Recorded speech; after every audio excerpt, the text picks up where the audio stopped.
Well, good morning, ladies and gentlemen. We'll start this morning's meeting with an invocation by Councilman McAfee, and then we'll ask Councilman White to lead us in the flag salute.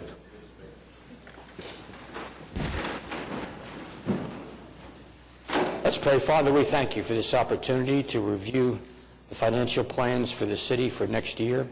We pray that the decisions that we make would be in line with your priorities, that you grant each department head, as well as the city staff and the council wisdom, as we evaluate what you would have us to do as far as meeting the needs of our people.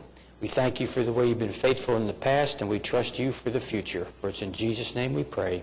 Amen.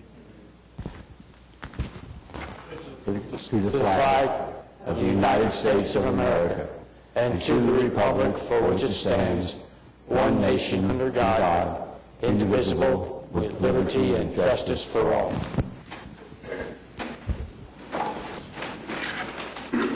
Thank you, ladies and gentlemen. Now we'd like to call to order the meeting of the City Council and adjourn the meeting of the City Council and reconvene as the Finance Committee. And we have four things on our agenda this morning from the finance standpoint. First of all, item A on your agenda is a presentation of the overview of the budget. Then we'll have presentations from the Development Services Group, the Information Technology, and the Police Department. And then we'll adjourn and do some other business for the council. So,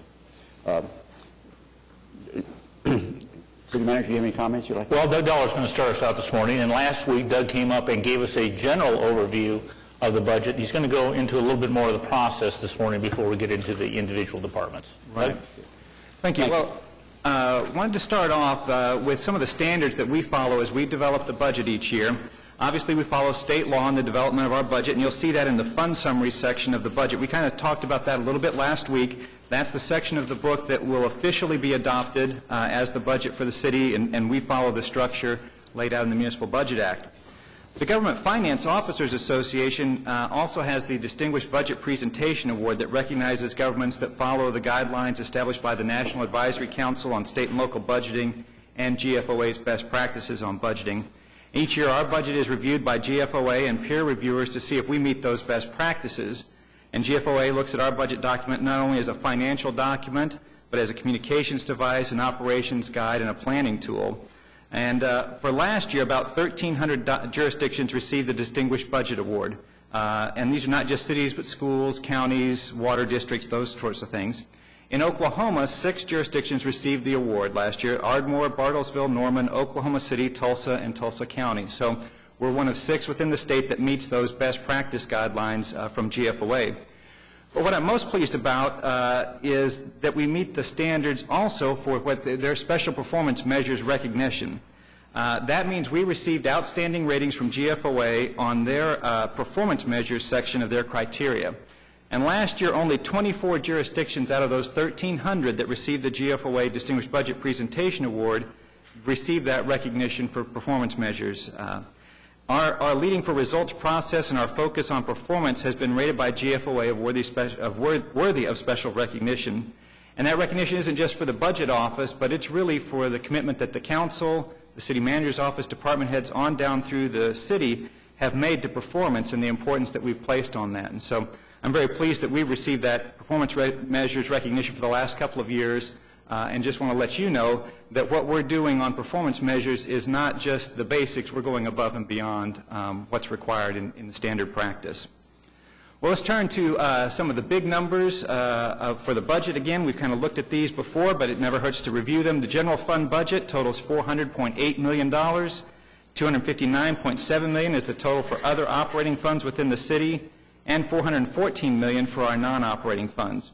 So the grand total is just under $1,028 million. We talked about this a little bit last week, but just wanted to again emphasize the difference between our operating and non-operating funds. The general fund is our largest fund, and it's a piece of the operating funds. It makes up about 60% of that total operating budget. And while there are no restrictions on how the general fund can be spent, the other operating funds are dedicated to specific purposes.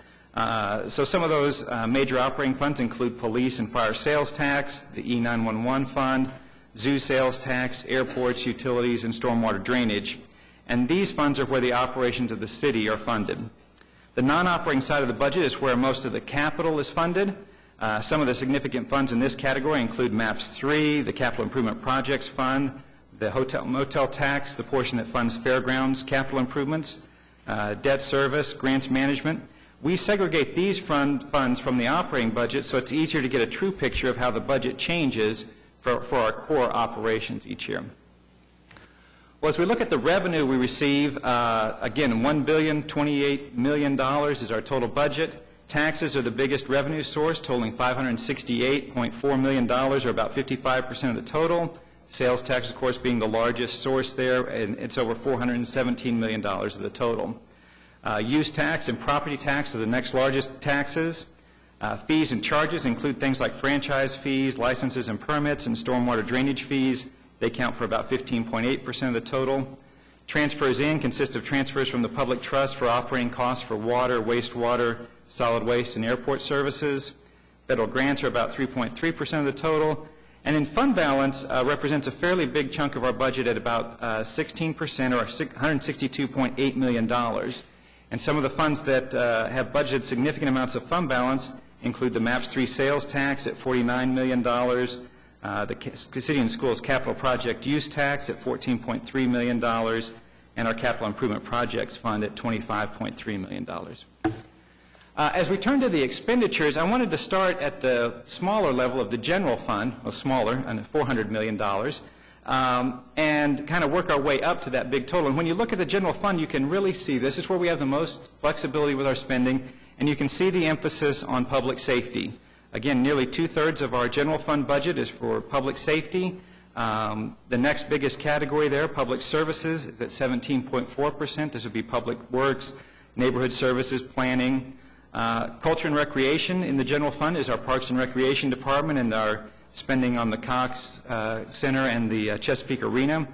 And then general government is a larger share of the general fund simply because that's the only place that we fund general government operations. So the city manager's office, finance, personnel, municipal counselor's office, city auditor's office, city clerk, general services, they're all funded in the general fund, and they come in just under 9%.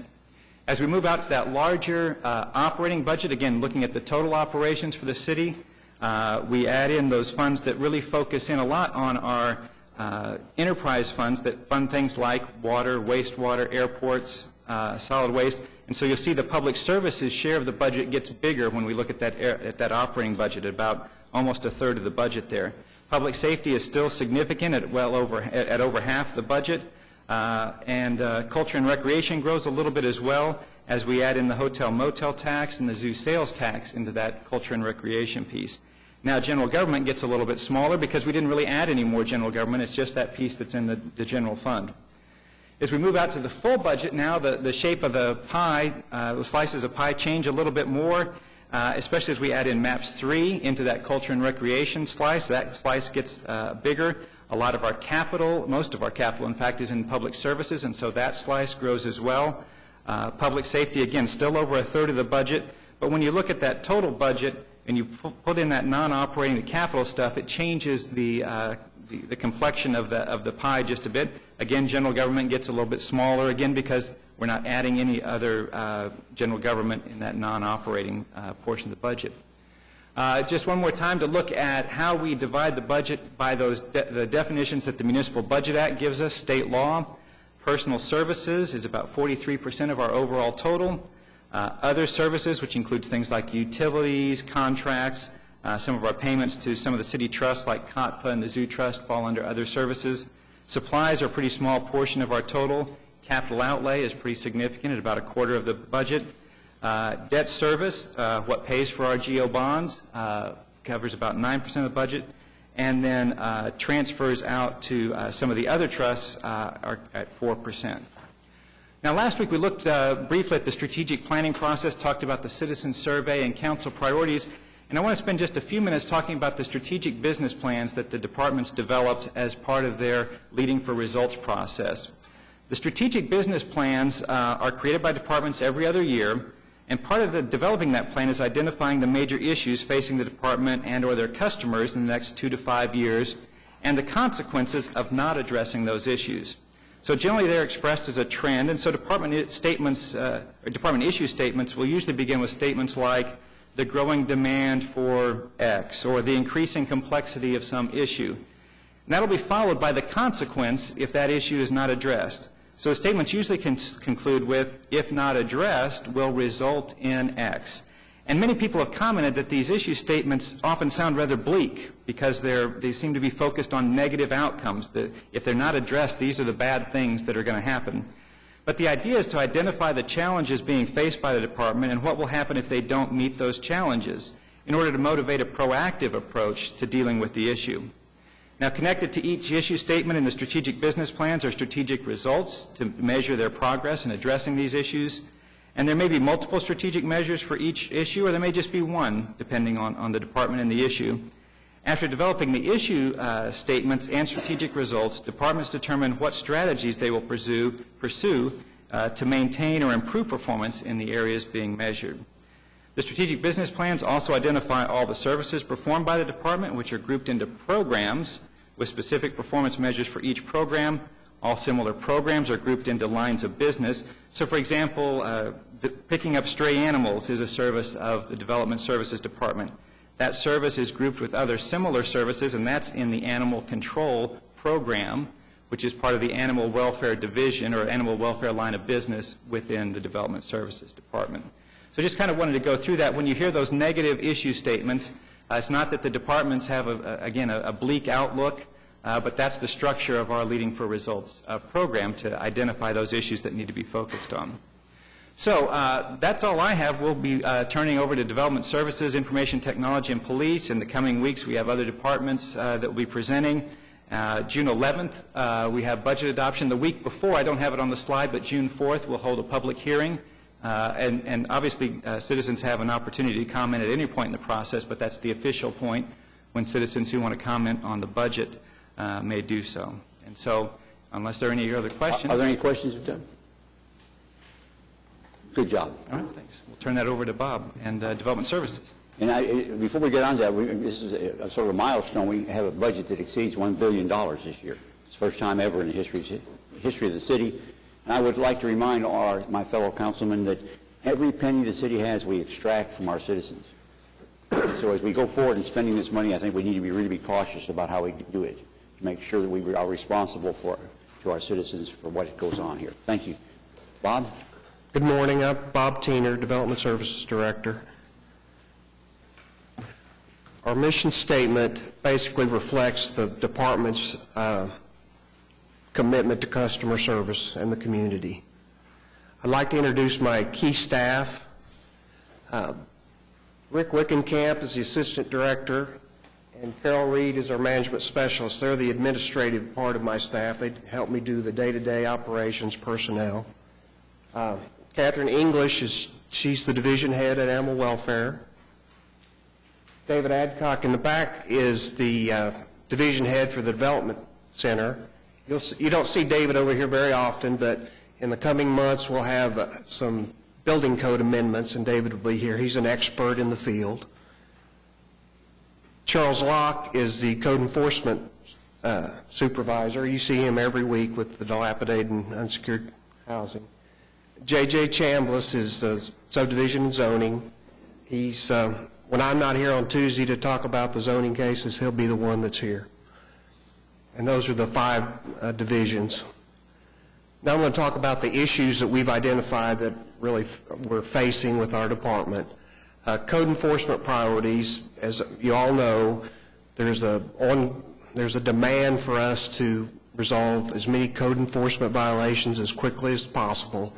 And this issue not only deals with code enforcement as we know it, but it also includes construction inspections, because that's a big piece of public safety, the inspection for building permits. The second one is our live exit community. The community feels it's important that our shelter operates well, that we're trying to achieve a 75% live exit rate. And for us to be able to manage that exit rate, that reduces the number of animals in the community, reduces the number of euthanasias. And the third issue is the development review. This is the processing of zoning applications, subdivision applications that we do with zoning and subdivision that you see every week. Development process coordination, that's the development center, the review of the building permits to make sure people get a timely review of their permits and are able to get their construction underway as soon as possible. And the last is public safety priorities. And this is really dealing with our ability to get out and deal with loose animals, or if an animal creates a danger to a human, be able to respond in a reasonable amount of time. This first strategy is code enforcement.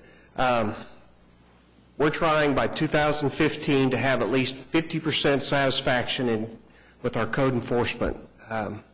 One thing about code enforcement, when you go out and give someone a notice about a violation, they're not going to be happy. Now, the person that turned them in might be. So it's hard to ever achieve more than 50% satisfaction in this category. But we're doing a few things here that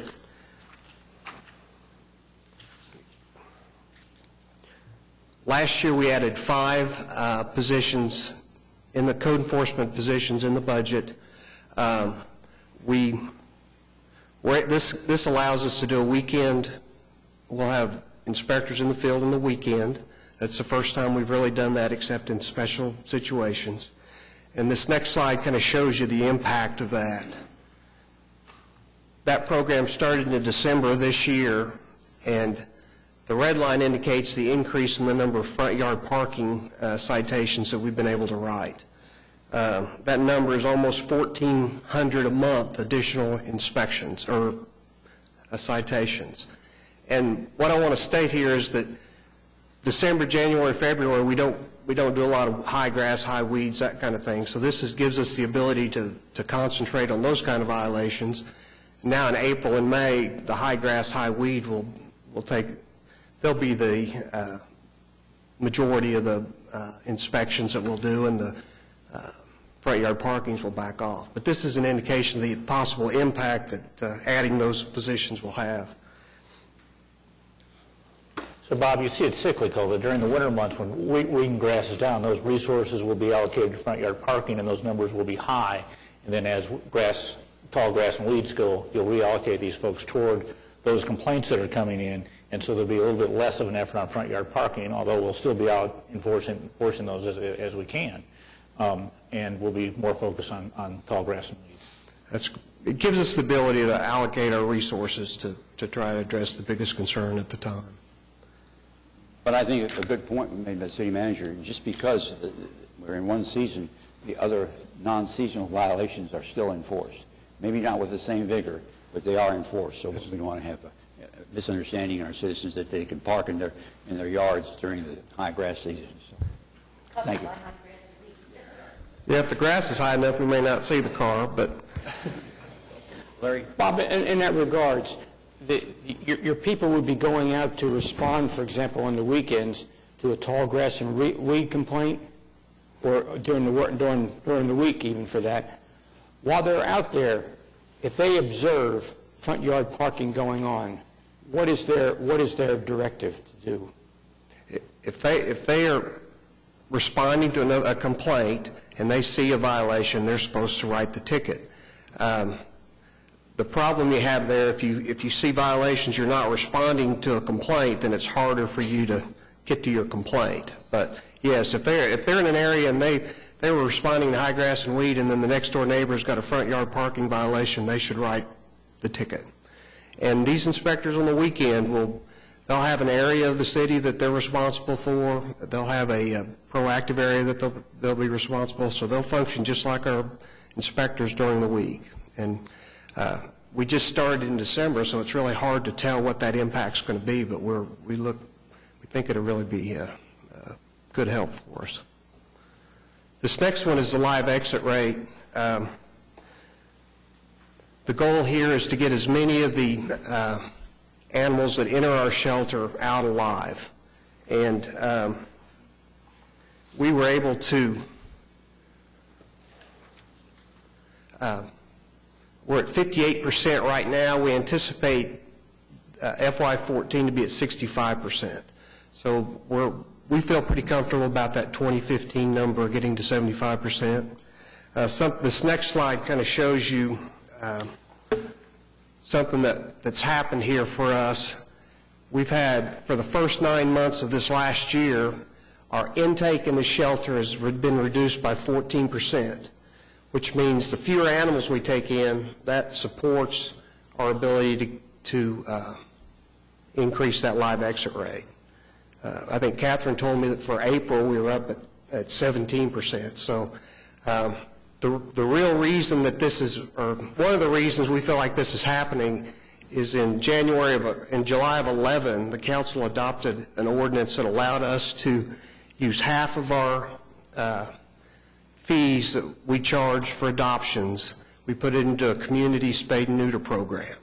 So anyone in Oklahoma City can bring their animal in and have a free spade and neuter. And that's one of the key ways to lower the number of animals that we have to deal with in the shelter. And this slide reflects that. So I don't think we can take all the credit from that program, but it's definitely helping. Bob, do you have to meet criteria in order to bring your animal in, or can anybody bring their animal in? You have to be a resident of Oklahoma City. Okay, but that's it. Right. The program started in January of 2012, and we've been able to spade or neuter almost 4,500 additional animals that we wouldn't have done without that program.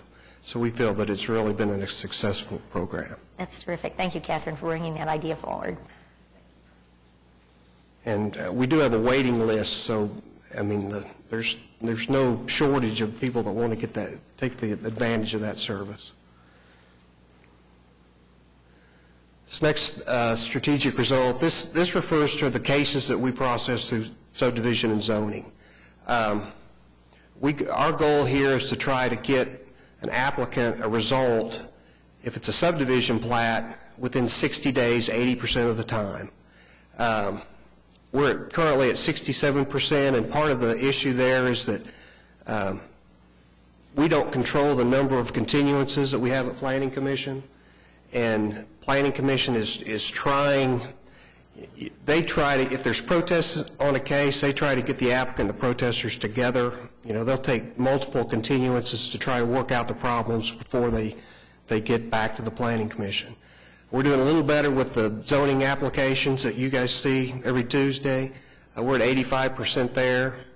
I've talked to developers that rezone property all over the country, and they tell me that our process is as good as it is, because 120 days to get a rezoning application is really pretty good. And we feel comfortable that helps them. You know, once you get your property rezoned, then you can go through the building process and get your permit, and you know, we're able to allow them to develop as quickly as possible, because the longer it takes them, the more money it costs.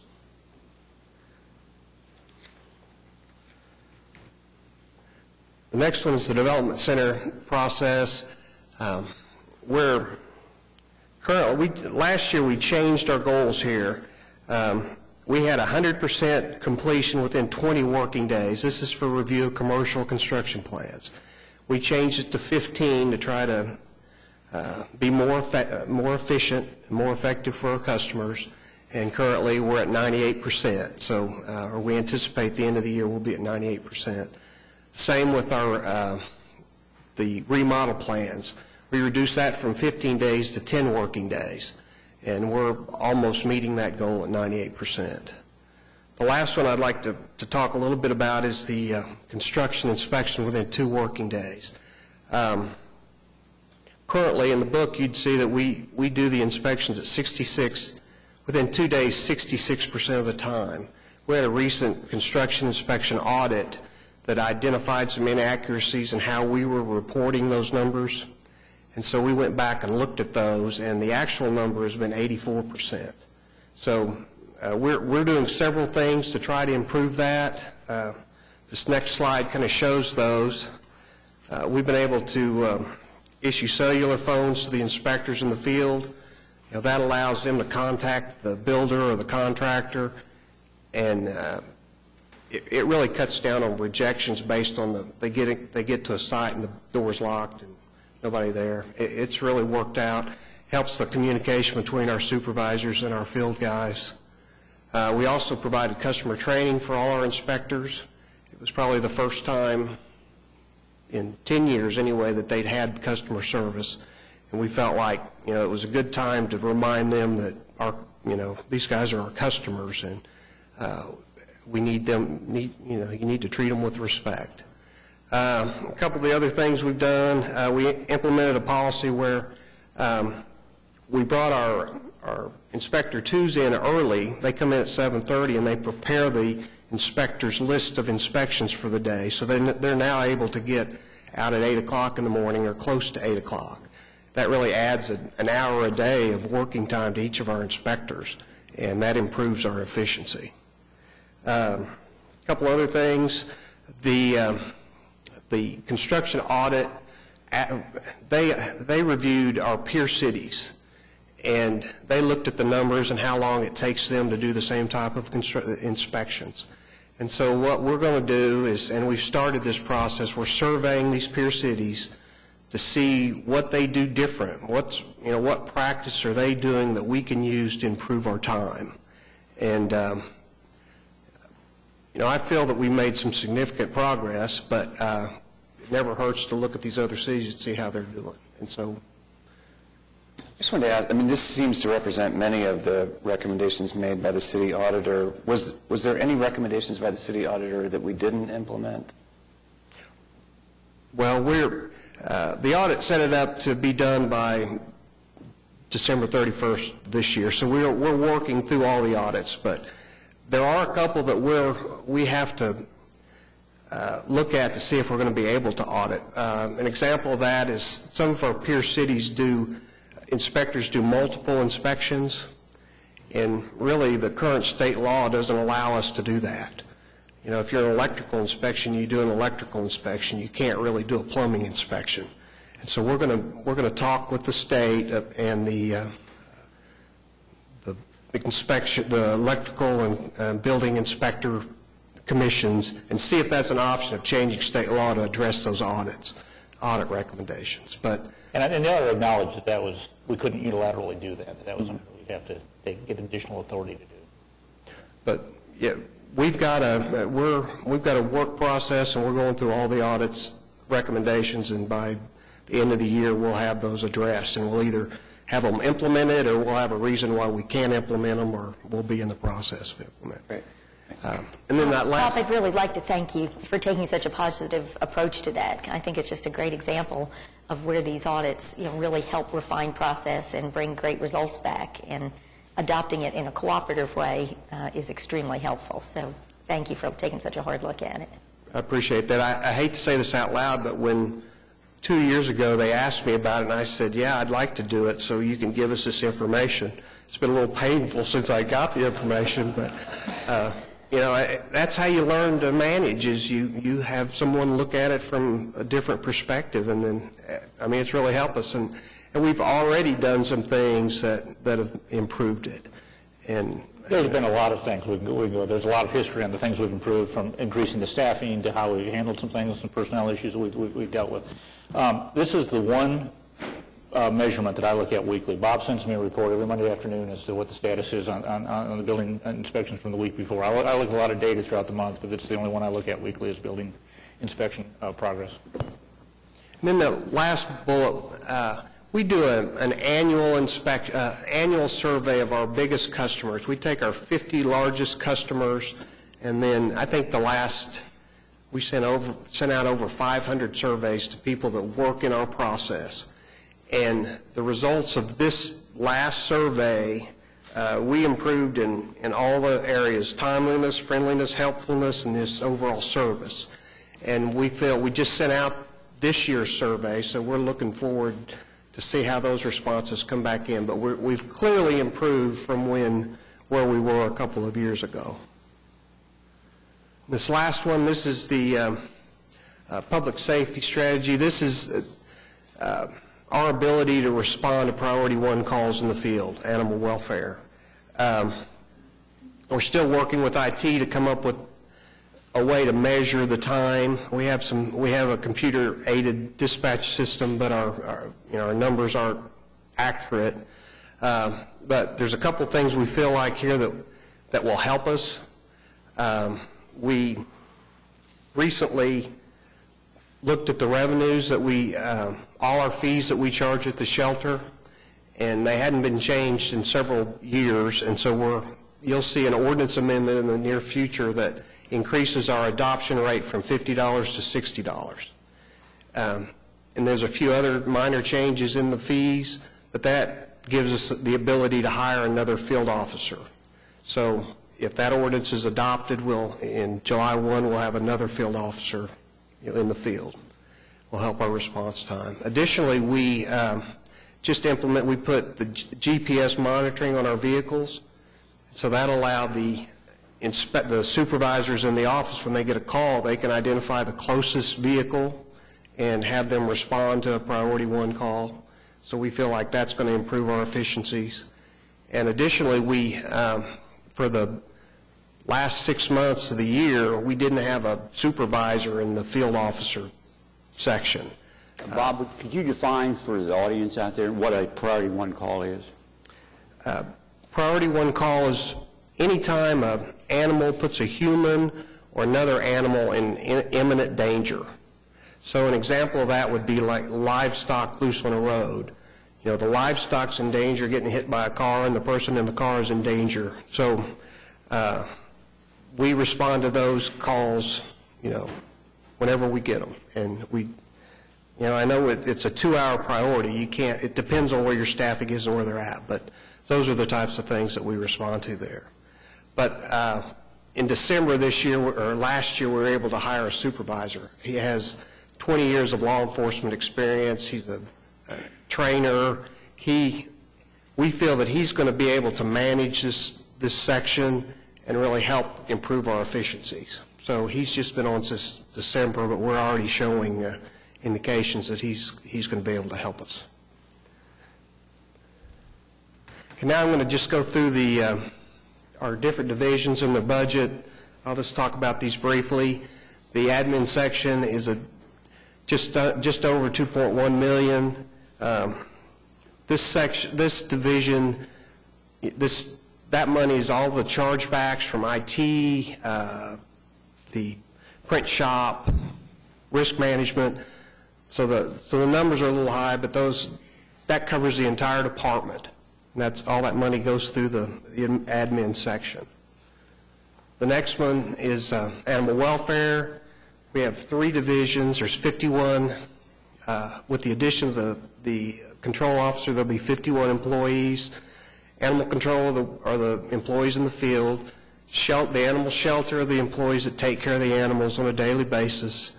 And then the vet services, we have a full-time vet on staff, and they take care of the animals in the shelter.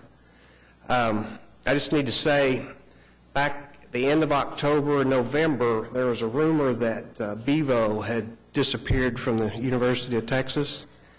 Now, we took that picture in early November. Now, I'm not saying that's right, but, I guess everybody needs some time away from bad football. So, just some stats on the animal welfare division. We get 24,000 service calls a year. We have 15 people in the field. We work 7 days a week. If we have a priority call, we have somebody on call 24 hours a day. So that gives you an idea of the number of service calls we get. We process 27,000 animals through the shelter every year. We do the 9,000 sterilizations, that includes those 4,500 that we did with the program. One thing I'd say there, we have 9,000 visitors a month to the shelter.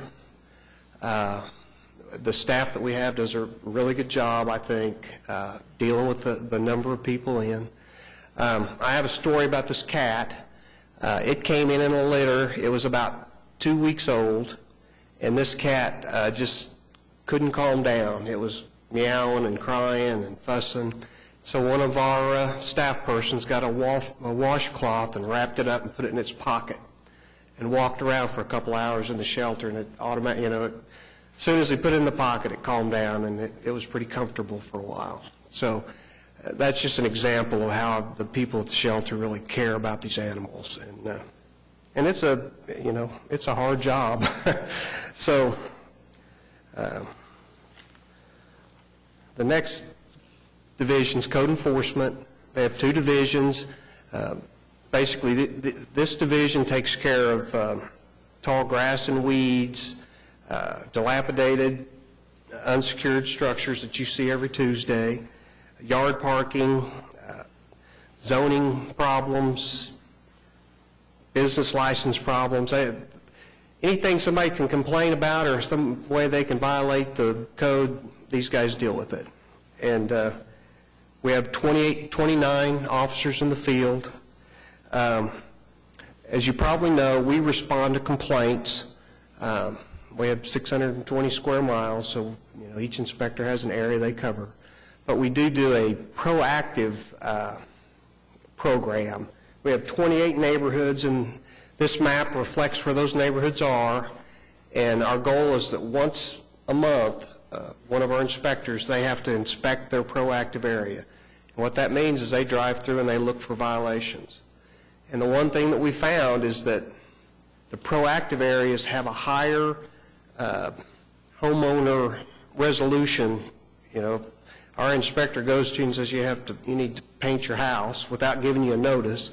The response from those individuals is better, and we've documented that. Now, we do have 29 inspectors now, but we've got 28 of them that have an assigned proactive area. And it's really a pretty good program. Some of the stats for code enforcement, we do over 96,000 inspections a year. We issue about 25,000 notices.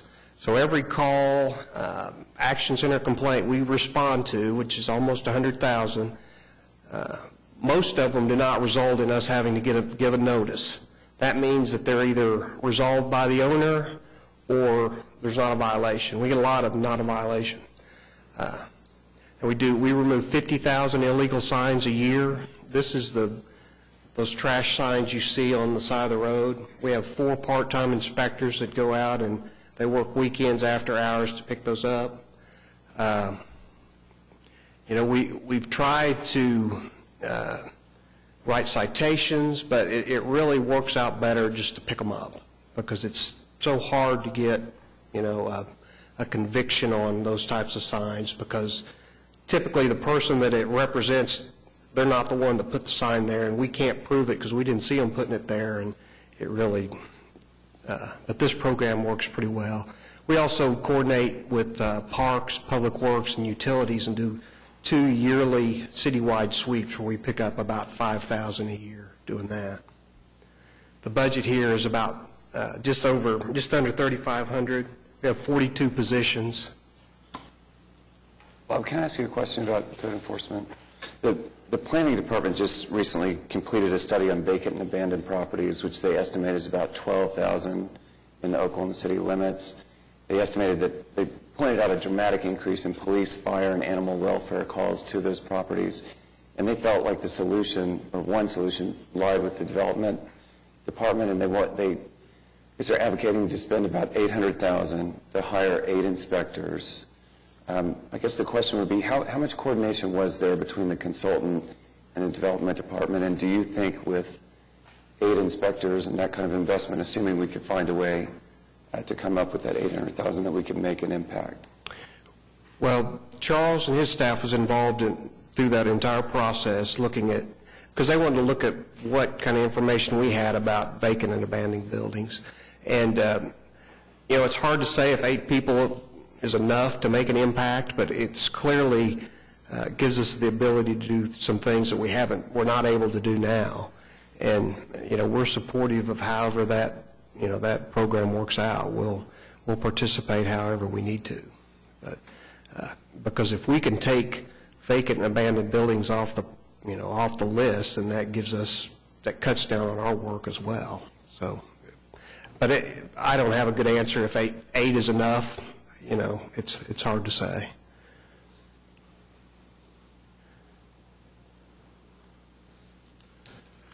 The Development Center is the next division. This is construction inspections, plan review, and permits and licensing.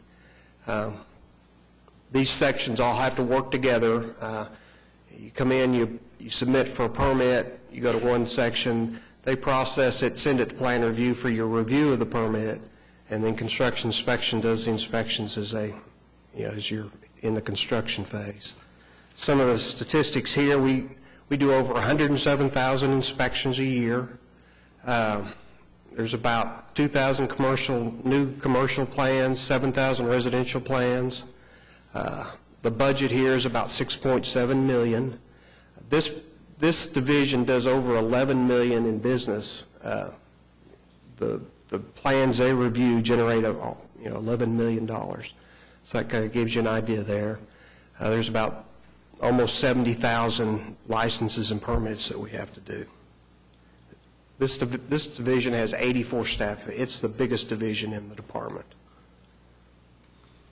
Subdivision and zoning, they're primarily, they staff Planning Commission, Board of Adjustment. They do over 600 agenda items a year. That doesn't count the number of agenda items that you see on Tuesdays. They have to process those through the SIRE system, through Francis. And they also, anytime there's a code interpretation, they're the division that you ask for that interpretation. We also do over 3,000 address assignments or updates a year. I know the mayor has talked about the number of people coming in and the number of plats and things that we do. We assign those addresses. We also they have to be accurate for the 911 system. So this division is responsible for that. Okay, now the major budget changes. I've talked about most of these. I think I forgot the customer service rep. We're going to add a customer service rep to the Development Center. They'll help in the permit licensing section. The field officer in animal welfare. The budget proposes to lead a code enforcement officer. Basically, we looked at our budget and we tried to decide where best we can allocate our resources. We feel with deleting a code enforcement officer has the least impact on the citizens because in December we added 4 new ones into the field, and we still don't know what the results of that program is going to be, but we know it's going to be positive. So even deleting an officer here doesn't reduce our services at all. It would only impact maybe on the end of how much improvement we could make. So we felt comfortable about that. We deleted the network analyst out of admin. That was a position that didn't have any direct customer service. As I said at the beginning, our department, primarily deals with the public, and we felt that was a position that a cut we could take without impacting our service to the public. And then here's showing we have some capital improvement programs that are ongoing. These are mostly at the animal shelter. I stated earlier about the number of people that we get a month at the shelter, so we've got a parking lot expansion proposed. We're proposing to get emergency generators. One thing when you keep 400 or 500 animals, if you get a thunderstorm or a snowstorm and your power's out for any time, if you don't have backup generators, you're kind of in trouble. And so we've been lucky, the emergency management's always been able to help us out here, but we're going to set up our own generator system so we'll be able to run all the time even if we're without power. Bob, does this budgeted amount for the air handling system solve the problems over there? reopen that? Yes. Those improvements are almost finished, so we're real close to being able to get back into our clinic, and this should take care of us there. Thank you. Their budget summary, this shows the position changes that I talked about. Basically, we have 190 now. This budget will still have 190. Our resources are reallocated a little bit. The total budget's 18 million, just over 18 million. And I'm sure I missed something, but if anybody has any questions, I'll be happy to answer. Thank you, Your Honor. Bob, I'd like to compliment you and your staff, especially in the construction inspection division. It's usually not a fun process to go through to have someone come in and look over your shoulder and analyze your processes and procedures, but I think you all responded quite well, and the bottom line is that we're always trying to improve service to the citizens of Oklahoma City, and I think this is going to go a long way in that regard, so thank you. And I also want to thank Jim Williamson, our city auditor, for his efforts in that regard. I do have a question. In the area of zoning, often, whether it's a developer or an individual who comes before either the Planning Commission or the City Council is represented by attorneys whenever they're requesting a change in zoning. When individuals, say members of a neighborhood or which are adjacent to the proposed property, they may not have the resources to go out and hire an attorney to represent them. But does your department open itself up and try to advise them somewhat like a public defender would in a trial situation to allow them to have the understanding? It's one thing to say, I don't like the design of this or the color of this, but that may not really have any credibility. Does your department work with individuals who are seeking some assistance in that regard that cannot afford legal representation? Well, we're not an advocate for the applicant, but we do walk them through the process, tell them things that have happened in other cases, show them examples, and we give them as much information as we can, but we're really not in the position to advocate for them because we're processing the application. But our staff's work, most of the staff's been there for several years, and they work really hard to work with those problems. We don't advocate for either side, but we do provide information and let them know what the regulations are and what the processes are, and hopefully make it so that you can come to the Planning Commission and make your case without the need of outside counsel. Yes, and that's what I meant to say, more of an education process so they understand what issues are important in making those types of decisions and which ones are not as important. And then finally, in the area of code enforcement, when a resident receives a citation, a fine, what happens if they fail to pay that? Well, when they receive a citation, they can go in and pay $167 at the counter and be done with it. If they fail to respond to the notice they receive from municipal courts, then a warrant would be issued where they would have to come in and make good on that citation. Now, Okay. Now, is that different? Because if we read some of the newspaper articles recently about these apartment complexes where there's been out-of-town owners, but they've had a lot of citations assessed against them, there's a limit as to what we can do, apparently, in that regard. Are those two different things? Yes, there's... Okay. Often there's a challenge in obtaining criminal jurisdiction over out-of-state landowners. That's a problem. So we can assess these citations and fines, but if we can't, I guess, serve them, then we're kind of limited in our effectiveness. We are limited in our effectiveness in dealing with, particularly with out-of-state owners of property. Now, that may change if there was ever a change in, at the state level as far as legislation that would allow us to pursue that. Is that correct? You're still going to have to get some type of a service on those people and get them within the jurisdiction, at least of the state.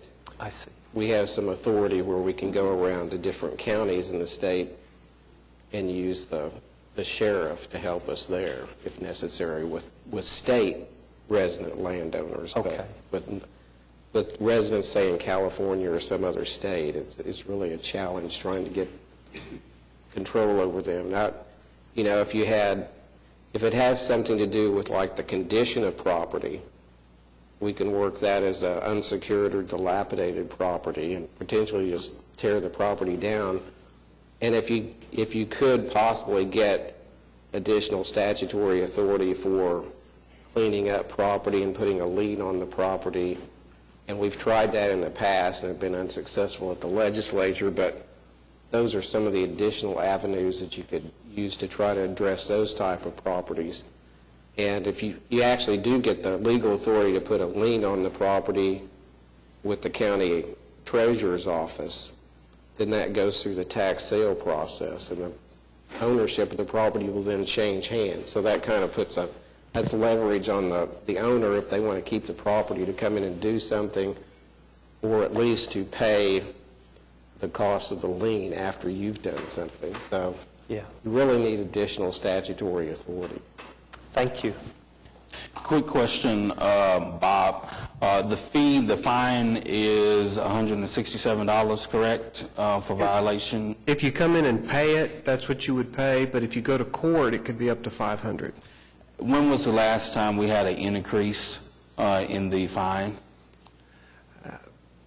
I know that we looked at it 4 or 5 years ago, but I don't remember when it was increased. Do you remember the last time we increased the fine at municipal court?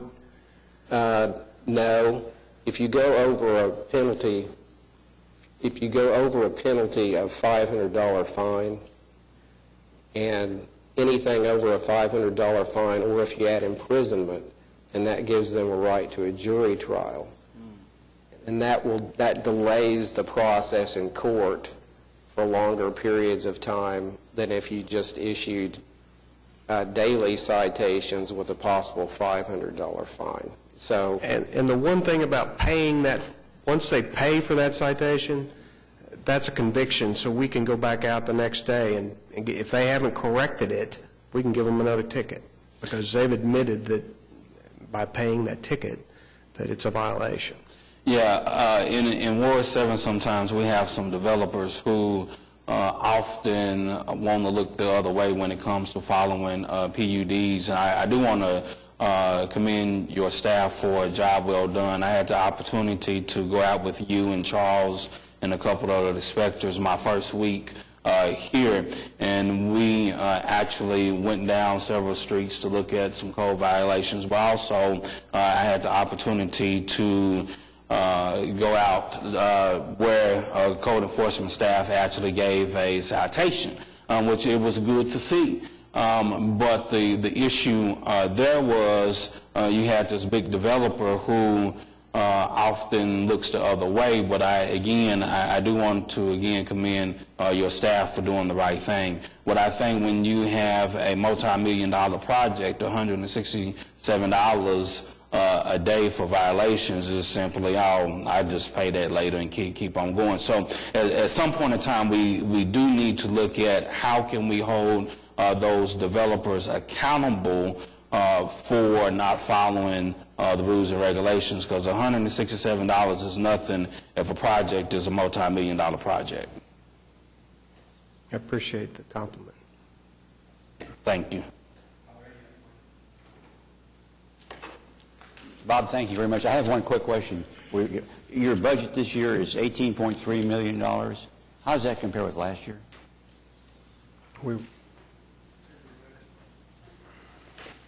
I know it's somewhere in the book. 16.6, I think. Okay.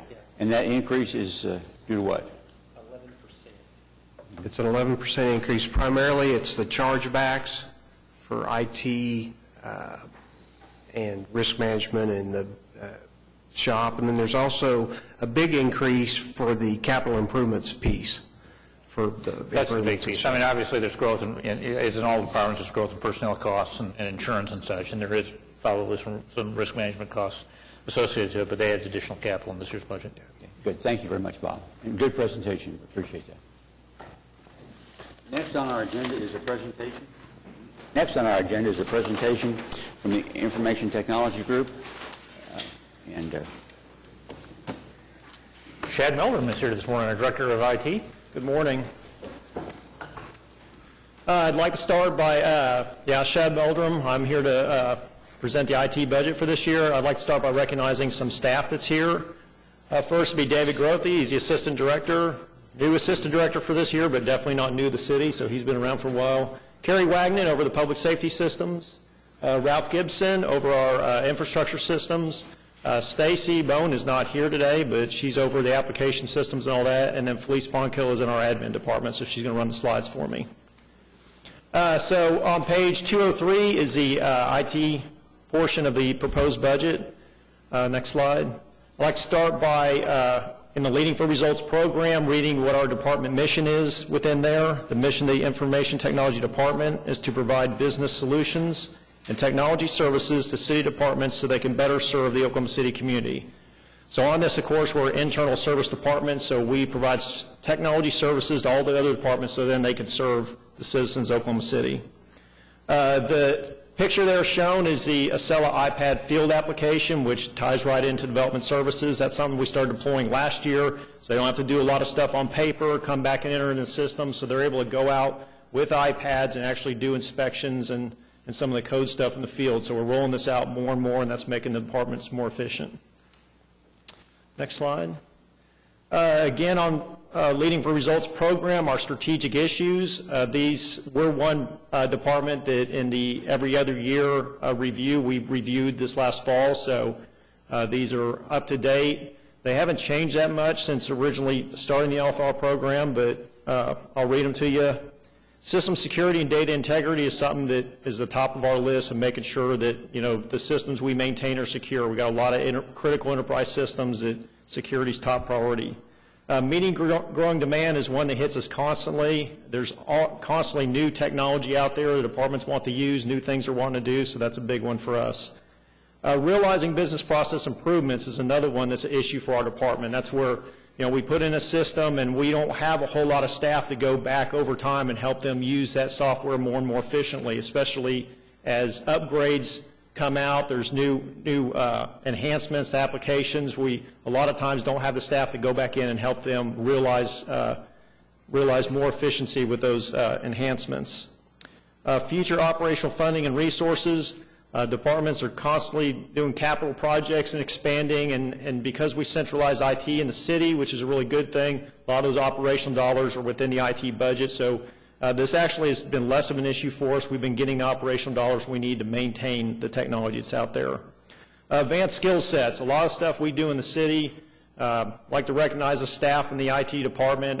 They're highly specialized. We have a lot of trouble when we have a vacancy hiring somebody to do some of the specialized things we need done, but we do a lot of training, and they are highly skilled within the department.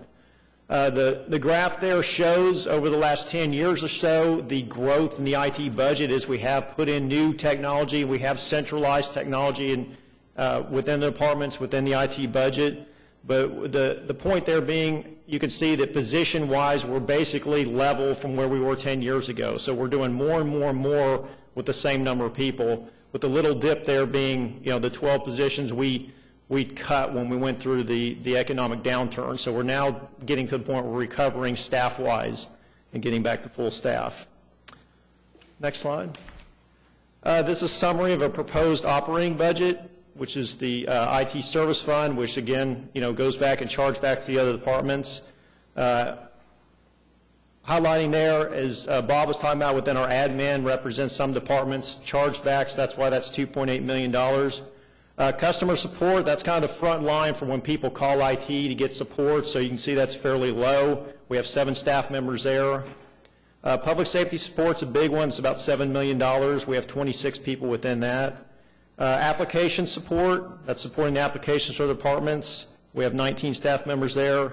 Enhancements, that's doing new things. That's coding custom applications the departments want where we can't find a commercial off-the-shelf solution or they want something specialized, or putting in new projects, fairly big projects the departments want.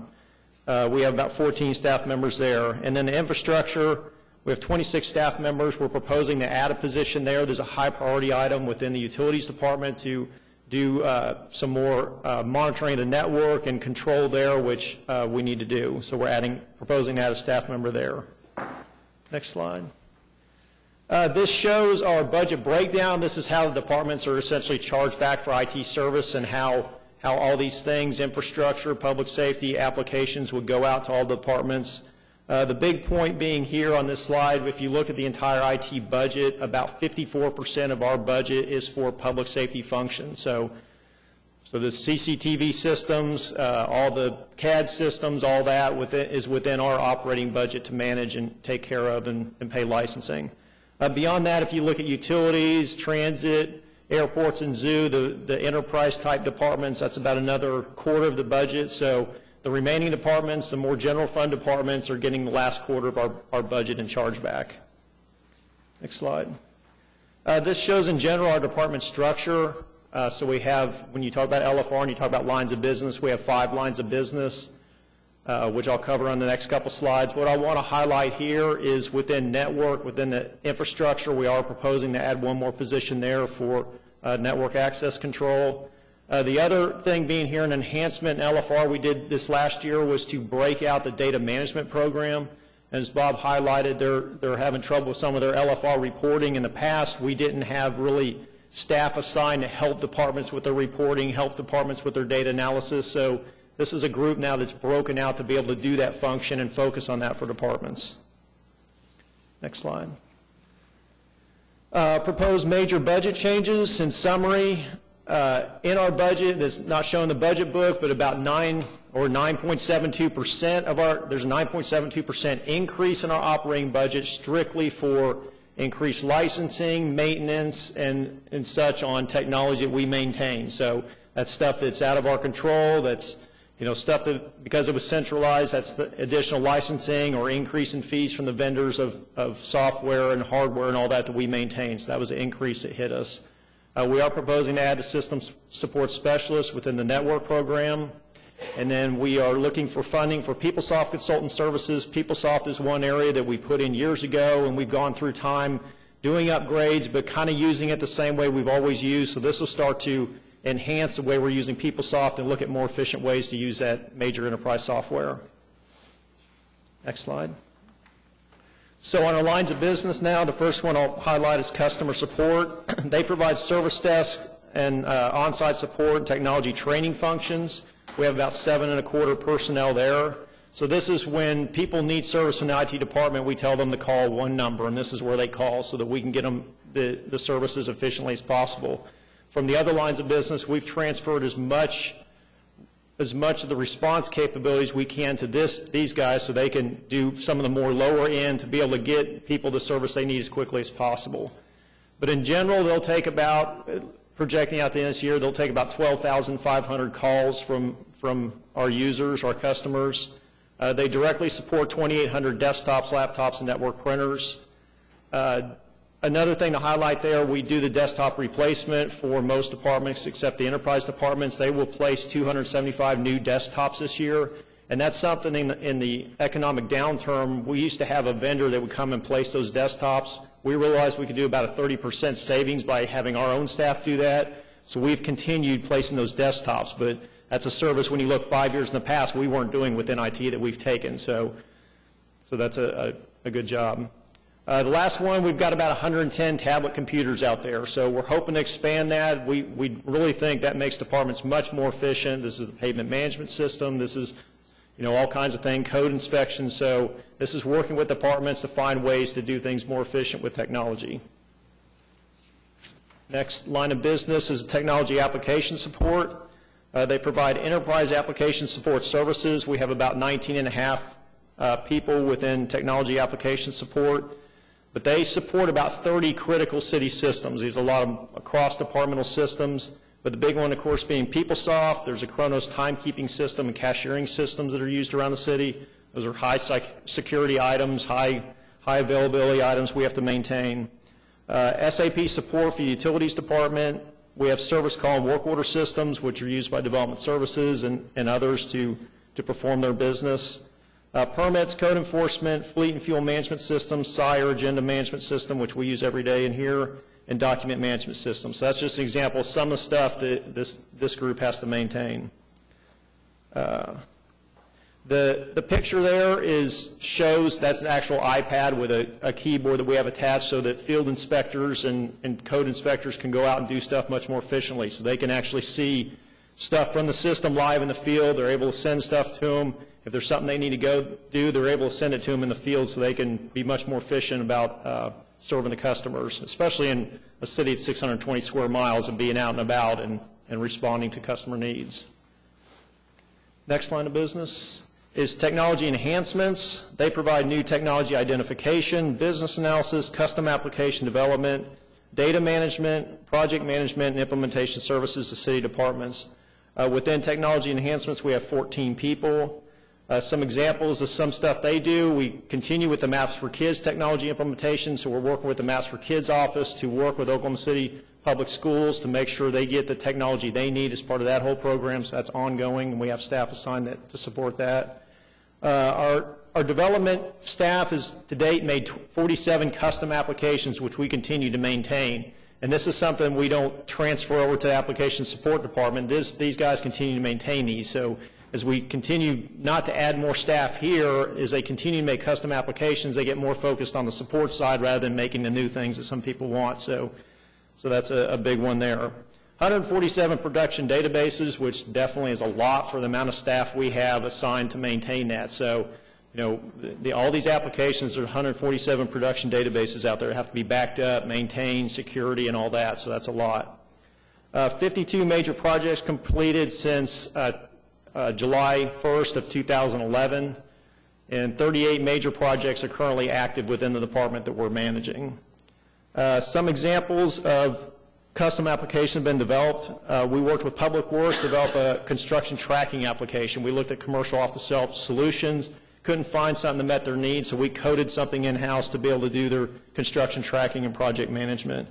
We're working with Finance on the LFR enhancements to that application. That's how the departments report all their LFR measures. So how that gets reported or entered and reported is through custom applications the IT department is developing and enhancing. The budget submission app, improving the process for how departments submit their budget, track it with LFR measures. We wrote a custom application to finance department's needs to get budget submissions in and make that a much more efficient process. And then the last one is we're working with, and it's highlighted there in that picture, is we're working with the Public Information and Marketing. This is something we're hoping to come out within the next month or two, and that's a data download site. The first thing that'll be in there will be GIS data. We get a lot of requests for GIS data for streets and all that, so this will be an area where citizens can go and at first download GIS data, and then we'll continue to work with departments on other data sets they might want out there that just be exposed, and you can search and citizens can download that data. Next line of business. Strategic results I'd like to highlight here. This is continuing on the LFR. This is really tied back to our issue statements, the growing demand, which is issue number 2.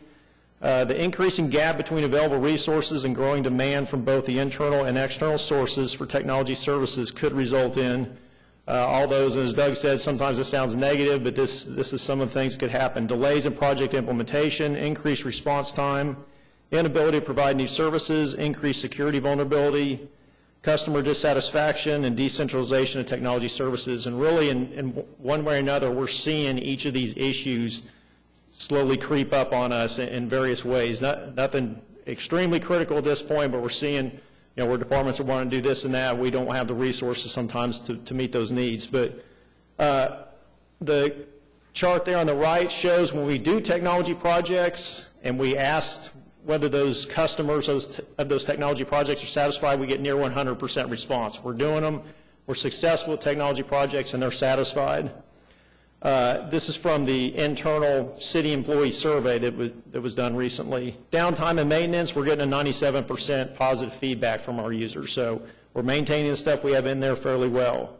The one I'd like to highlight there is IT responsiveness. That one is well below target, and that's one that really goes to growing demand. We have departments that want to do stuff, and we just don't have the staff to meet their needs as well as they want us to. 86% is not bad, but we do have a lot of high-priority projects that we're just not able to get to at this point. Overall satisfaction, and that was an individual metric in there, was 96%. So in general, our customers are satisfied with the IT department service. To highlight there and follow up, we have an internal tracking system for our projects, running the numbers since July 1st of 2011. This is projects of all sizes. This could be small, medium, large projects, but we completed 174 technology projects in the last almost 2 years. In that same time, we had requests for 245 projects. So you can see there's a growing gap in what we're able to get done versus what people are asking for. Next one. Technology infrastructure, they provide security, network, unified communications, and client configuration services to city departments. This is a large staff area with 26 and a quarter personnel. Just so you get an idea of what the size of this is, when we talk about our city network, there's 160 different sites around the city that are on our network, and that's one reason we're asking for a network person, because maintaining security across 160 different sites becomes a fairly big challenge, and we haven't had staff focused on that. We have network capability out there, but controlling what's out there has been something we've been worried about, but not been a priority up to this point. There's about 3,400 voice over IP phones. This is where we're replacing analog lines with more capability with voice over IP phones. But that, of course, adds to our staff's requirements to maintain that, but there's a large number of phones out there. There's 478 servers that are maintained by approximately 3 or 4 people. So this is a lot of servers, production servers. What I'd like to highlight there, and we've been really aggressive about virtualizing our servers, even to the point of our own vendors not being comfortable sometimes with virtualization. A lot of times our vendors aren't used to working with a staff in a city as sophisticated as ours, but we are about 70% virtualized right now. The great thing that gives us is that saves tremendously on server costs. We don't have to have physical servers to support all these 478 servers, so we're saving a ton of money capital, but that puts much more pressure on our staff because there's much more, it's much more difficult and complicated to maintain virtualized environments. So where we trade off saving money and capital, we're putting much more pressure on the staff to maintain that. And this is where we propose to add the one for network infrastructure, which could be it really, if you look at it, it's a hybrid between a network function providing a security function, but it is within the network area. Highlighting there, and that graph in the lower right is straight from OKC.gov. We worked with finance to get the LFR measures out there where citizens can go and look at the different measures across departments, but that shows our server growth. That shows just last year we went over 400, and then now to date we're at 478. So we're seeing the servers growing more than our target. So we're getting to be where we're out of capacity there. Next line of business. The last line of business is public safety support.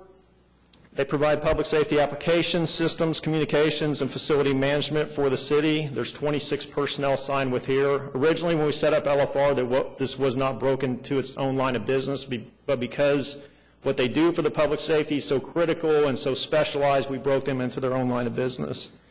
They support 48 public safety applications. And I'd like to highlight there also, this includes the 911 on-site dedicated support and the 911 center. So the Public Safety Communications Center, a couple blocks over here, the facility, everything in it, and all that is maintained by IT and within the IT budget. Calculating that out, that represents about 9.4% of our entire budget is for maintaining the Public Safety Communications Center. We have responsibility for maintaining the 181 outdoor storm sirens. There's about 930 mobile data computers within the public safety vehicles, and other departments are starting to use those now within their vehicles that we maintain. There's 4,700 radios assigned to city departments that we're maintaining. The picture in the lower right corner is staff. When we talk about technology, sometimes you think computers and applications and all that, but one reason this area of public safety support is so high number-wise is because we actually do the outfitting of the police vehicles. That's an operation that years ago we tried to do externally, and There was dissatisfaction with the vendor providing that time-wise and quality, so we internalized that, and we continue to do that today, even to the point of being approached by some other cities about, can you do our vehicles? But we put the light bars on, the roll cages in, and everything. So that's done by IT staff for the public safety vehicles. So that's them configuring the new police vehicles that came in and figuring out how to fit all this technology within that to the police department's satisfaction. I'd like to highlight, too, on the radio system. When we talk about a radio system, it's not just the Oklahoma City function. There's other local jurisdictions on our radio system. It's a benefit to them and a benefit to us when we're responding. So those others that are actually using our radio system are Bethany, Yukon, War Acres, Mustang, Putnam City Schools, and Police. There's actually several others that have our radio systems if they need to check. For example, the press actually has... The press has 36 radios themselves. Piedmont has a radio. El Reno has 5 radios. So this is where they can actually communicate with us if they need to. But we do have interop capability also. But in total, there's 560 radios that are outside the city that are being used by various others. Next slide. And that's it. Any questions? I do have a question on page 537 of the proposed budget. You talked about building a new central maintenance facility campus. Then as I look back on page 110 of the city clerk's proposed budget, it talked about establishment of a centralized record facility. Will the facility that you propose on page 537 meet the needs of what the city clerk's office is requesting? Is that the data center that you're Yes. referencing?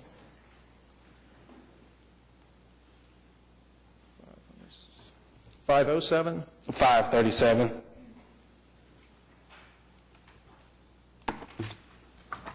The data center that we're proposing to build out there is really, right now, our primary and secondary data center are too close together. That'll be strictly for server functions. We're not building it for the point of storing any documents out there. And it'll have no windows. It'll be much more energy efficient, where right now we're cooling servers much more than we need to. Modern servers are able to run at much higher temperatures, so this will be a facility strictly for running servers, much more energy efficient. No windows, tornado rated and all that, and getting the primary data center away from downtown, which is a vulnerability issue. Right now, our primary and secondary data centers are too close together, which keeps coming up in audits, financial audits and other audits that are coming along. But no, we're not planning on having the documents there. Thank you. I was just going to comment that the facility that the clerk's office wants is totally a separate idea altogether, is my understanding. It's a storage facility for records. It's not a data, not a digital facility at all. It's the store records we already have That's correct. that are crowding us out of the first floor down there. I was struck by, number one, that 41% of the budget is for police systems. And I guess a question I would have, earlier we talked about the positive constructive benefit that audits can have. We talked about how that played a role in construction audits. Last week we had Gary Jones, the state auditor, produced his audit on the police record system, management system.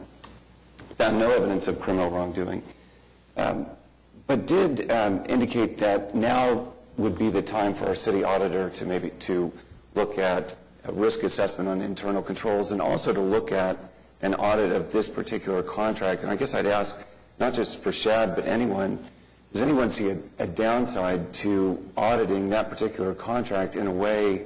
I mean, this technology changes so fast. That's the other thing I'm struck by. And these purchases of technology, which can become outdated so quickly, and the radio issue, which seemed to take us by surprise to have so many in storage. Would there be a downside to implementing the state auditor's recommendations and having our city auditor now audit this particular contract, which, again, we're 12 years into, we don't have a police record management system in that 12 years. to try and learn ways we might modify the system to make it more effective.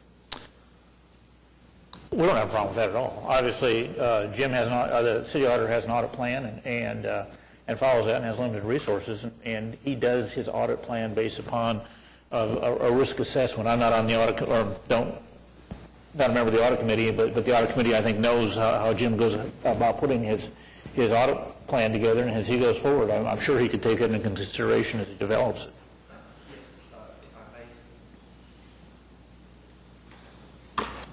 Many times, suggestions from the audit committee are included in Jim's work plan, and he'll be developing the upcoming work plan for fiscal year into June of 2014 over the next few weeks. So I'm sure he would be happy to look into that and include that with his.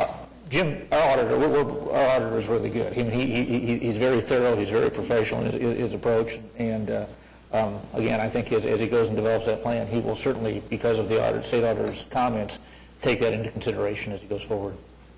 But I'm speaking for the auditor, and I shouldn't be doing that because he doesn't work. I'll say the same thing. Jim does just an extremely good job, and he's always receptive to listen to ideas and suggestions.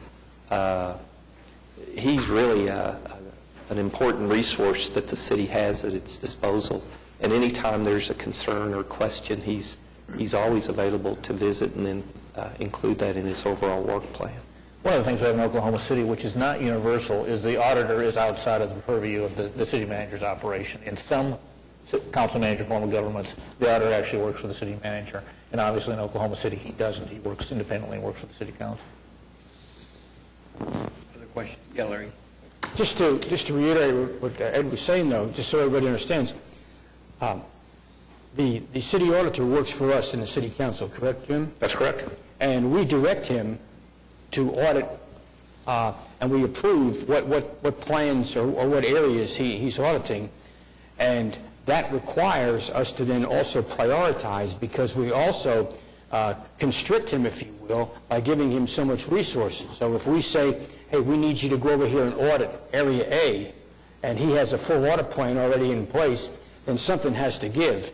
And so it is a give and take situation, and we are open as members of the audit committee for any council member or anybody in the organization to come and say, hey, we think that this area here should be considered for an audit, and then an independent audit can be scheduled. So, yeah, and I'm sure that he'll be taking into consideration the comments made by the state auditor as he goes forward. Is this an appropriate time to talk about that radio audit? Is this when we ought to be talking about it, or should we wait till later? I mean, if it is, I have a couple of comments I want to make about it, but I don't want to make them. It doesn't seem like to me it's Shed's concern. Items from council's coming up later. Okay. You have. All right. I think that might be. I just. John.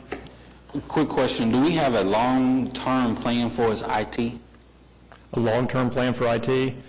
As best we can. We produce the 5-year forecast items as best we can, but following up, the IT stuff changes so fast. We look out there, we project capital-wise what's coming up, we submit those as 5-year forecasts. We have staff put on the books, even non-5-year forecast items, as much as 5 or 6 years down the road. Capital needs, within our department, if we think we're going to have capital funding based on past history, we don't specifically submit them as a 5-year forecast. We go, here's something that's coming up down the road that we expect. It is a challenge within IT, and talking about the auditor, we would welcome anything.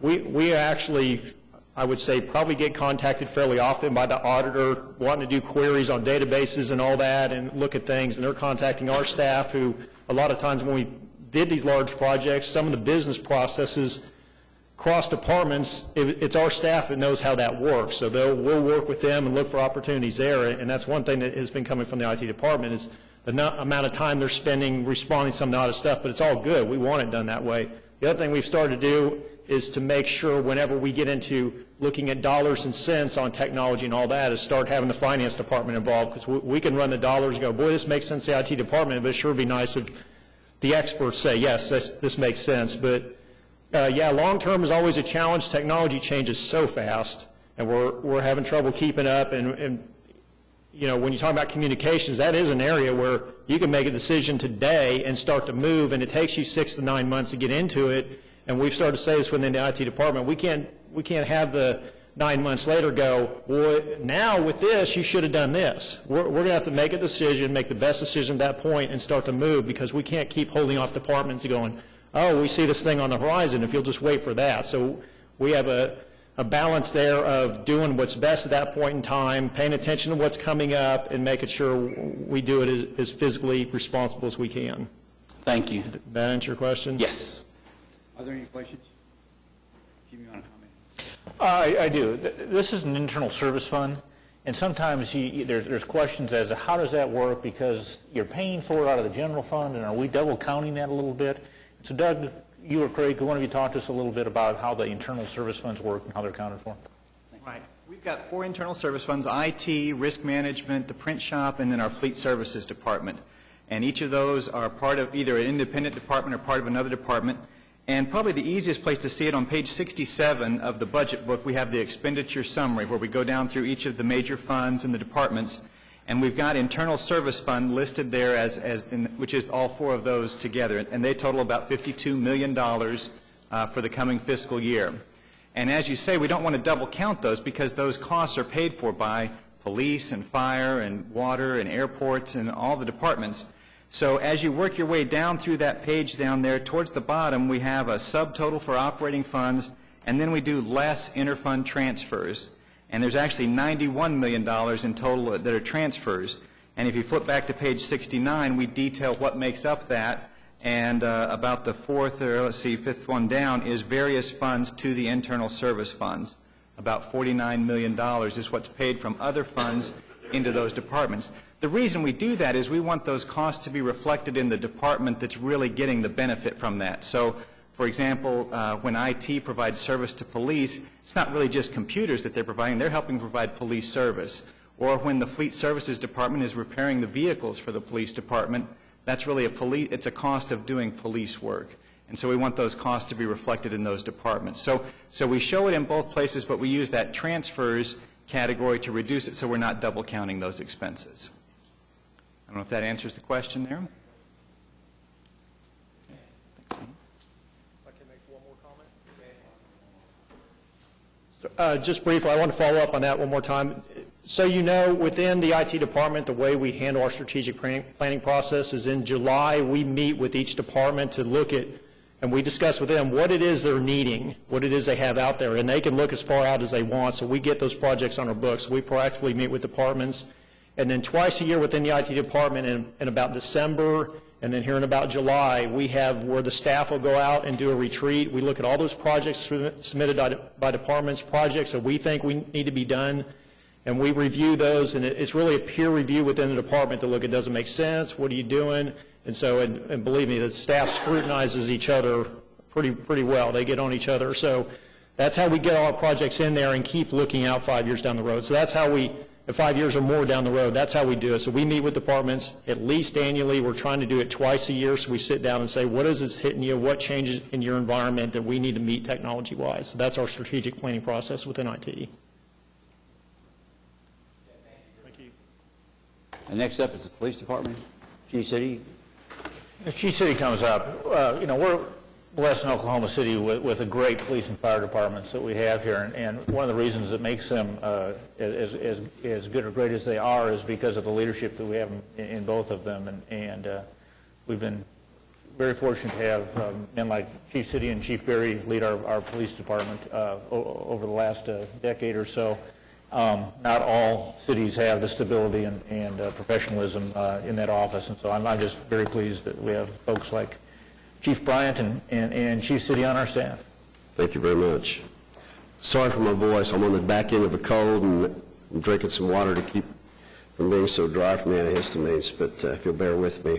If you, the budget process, our book is page 323 in the budget book.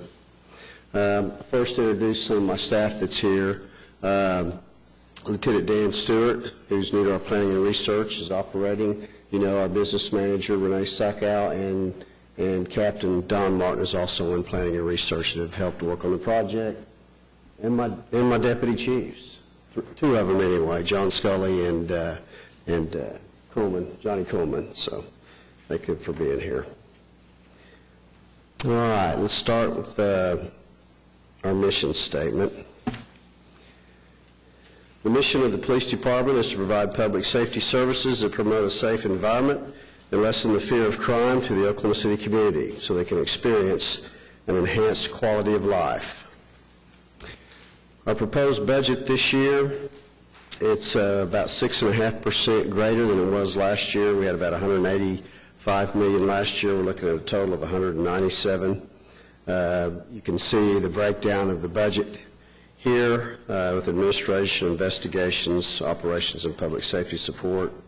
The less transfer funds are primarily sales tax adjustments out of the sales tax to the general fund, and also 911 transfers in that category. By budget source, you can see that primarily our budget is made up of general fund, 60% of the general fund, police sales tax, which is our dedicated sales tax for law enforcement. Currently, we're paying 219 officers and 24 civilian positions out of that dedicated tax. If you remember, when that came in, when that was voted in, it was for 200 additional officers, and we actually are carrying 219 out of it to date. Use tax is 8%. Other, which consists of basically court and administrative training funds, capital equipment tax, grant management funds, special purpose funds, and capital improvement projects, is in other. Emergency management, which is our 911 center, and then asset forfeiture makes up 1%. Starting with our issues that we state in LFR, Leading for Results. We've had this issue for quite some time now. It's the demand for police presence and services.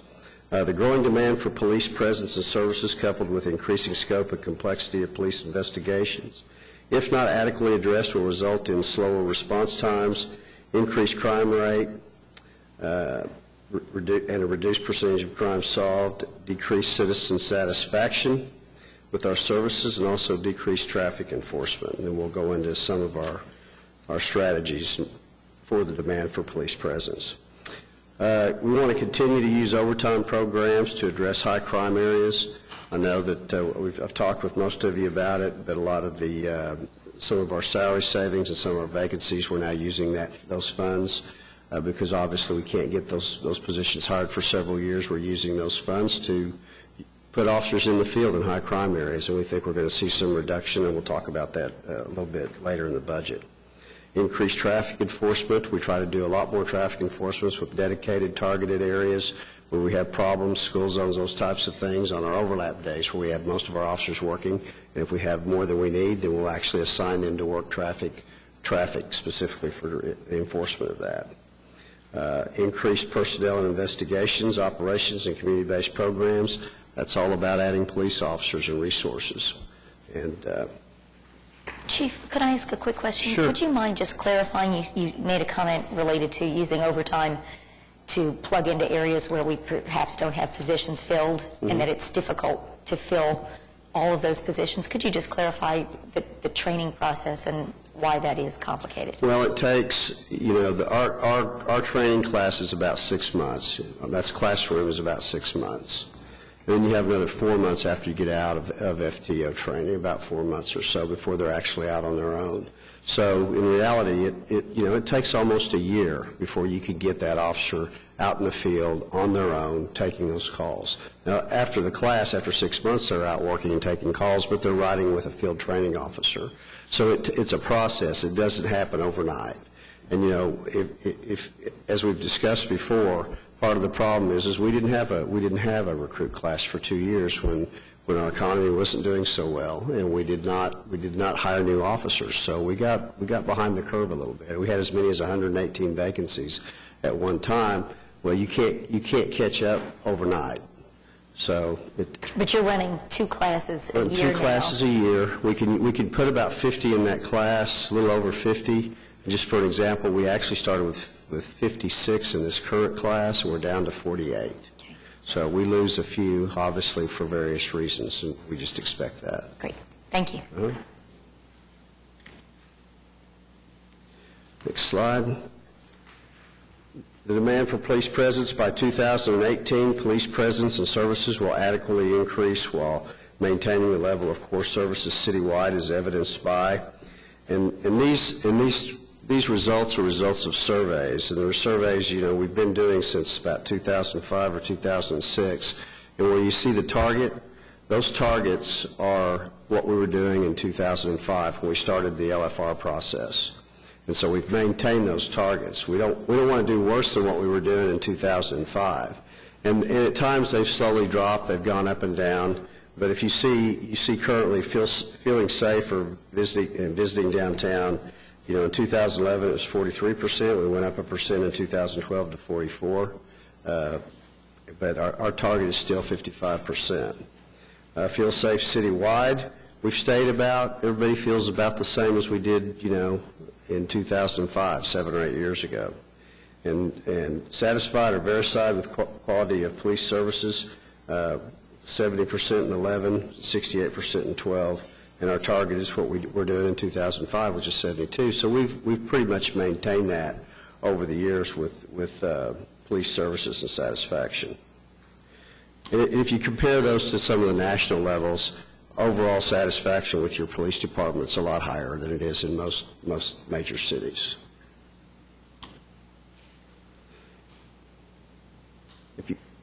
What you're looking at here is in our results, it's percentage of priority 1 calls responded within 9 minutes and 30 seconds.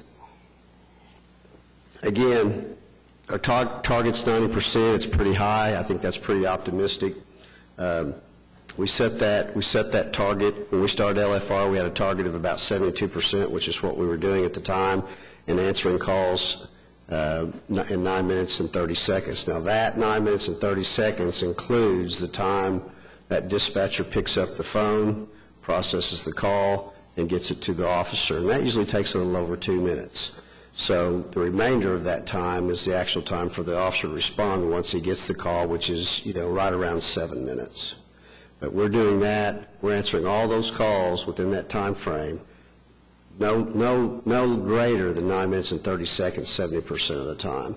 We want to try to get that up. We think we can do that by adding resources, according to the study that we did with the consultant.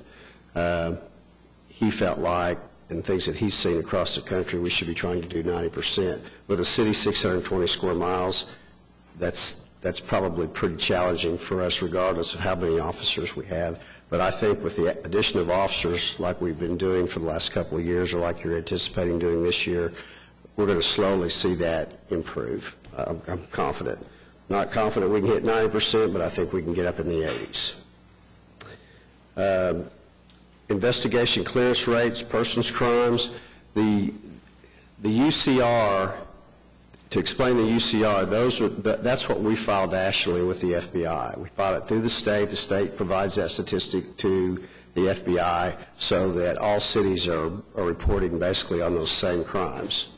And so when you look at 2011 national UCR, our clearance rate for person crimes, and person crimes include homicide, rape, robbery, and aggravated assault. It doesn't include all assaults, but it includes the worst assaults. We work a lot more than 3,700 assaults a year, but these include the aggravated ones, the shootings, the stabbings, the more serious crimes that are committed by assaults. So if you look at the clearance rate for UCR, we're in those particular areas, we prioritize those areas because they're serious offenses to a person. Our clearance rate is actually higher than the national UCR was in 2011. 2011 is the best we have. They're usually almost a year behind in reporting those UCR nationally.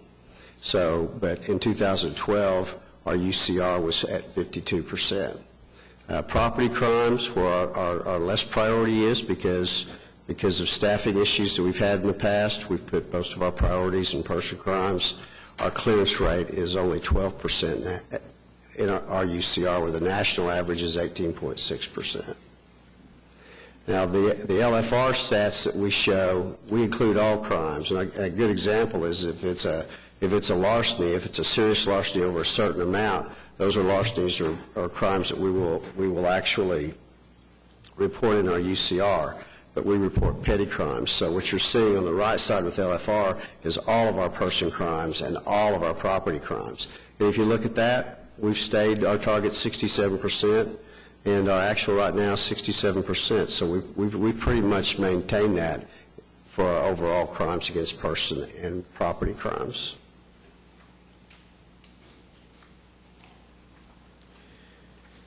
Violent crime.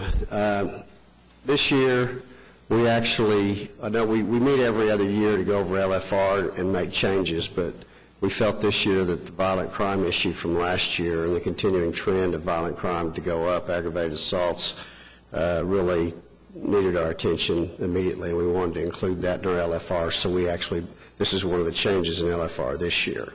The issue, a continued trend of violent crime and gang activity, if not adequately addressed, will result in increased assaults and homicides. We saw that last year. Increased drive-by shootings, increased demand on public services, and a decreased feeling of public safety.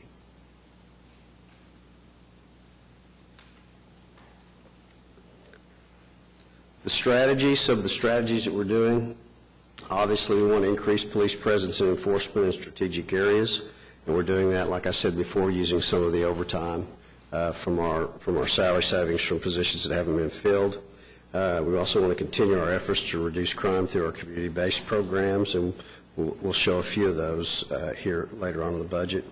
And continue recruitment and hiring. We got behind the curve. We didn't hire for 2 years. We're slowly catching up. Right now, we're looking at about 91 vacancies. That includes the 30 officers that you added last year. So normally we would have 60. You added the officers, that bumps that up to 91. If you add the 40 officers this year, we're going to bump that up even higher. Once this class gets out, if I have 45, that knocks that 91 down to about 45, because we do not include the recruit class in our vacancy count until they actually get out into the field.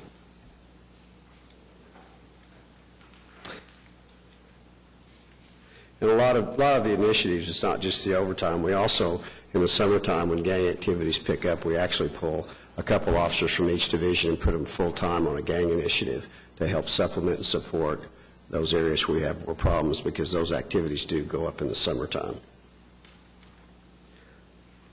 With our results, by 2014, the police department will reduce the number of aggravated assaults citywide by 5%. That's for a department, that's stepping out there, because there's a lot of things we can affect, but in many cases you can't completely control it. So, but we're challenging our divisions by using that overtime and using it wisely and trying to address these high violent crime areas. If you look at the numbers, our actuals last year on aggravated assaults was almost 3,800. We're trying to get that down below 3,600 for that 5% reduction for the first 2 months, and that 499 is only for 2 months. Is 499. This same time last year we had 539. So that's actually a 7% reduction, and we're going to try to continue that trend and make sure we hit that 5%. By 2014, the police department will reduce the number of drive-by shootings by 25%. Drive-bys went up last year. They were 192 last year. Our worst year was back in 2005, where we had about 260. We reduced that down over the years with some of our initiatives down to about 96. And last couple of years, they'd been creeping back up, and they were 192 last year. Through January through April of this year, we've had 45. That's 4 months, which would put us on target to be less than 144, to actually bring it down to about 130-something, if we can maintain that. So, again, summer months are busier, so we'll see a little bit of spike in that, but hopefully we're going to be able to reduce that with some of the initiatives we're doing and using the overtime that we talked about before.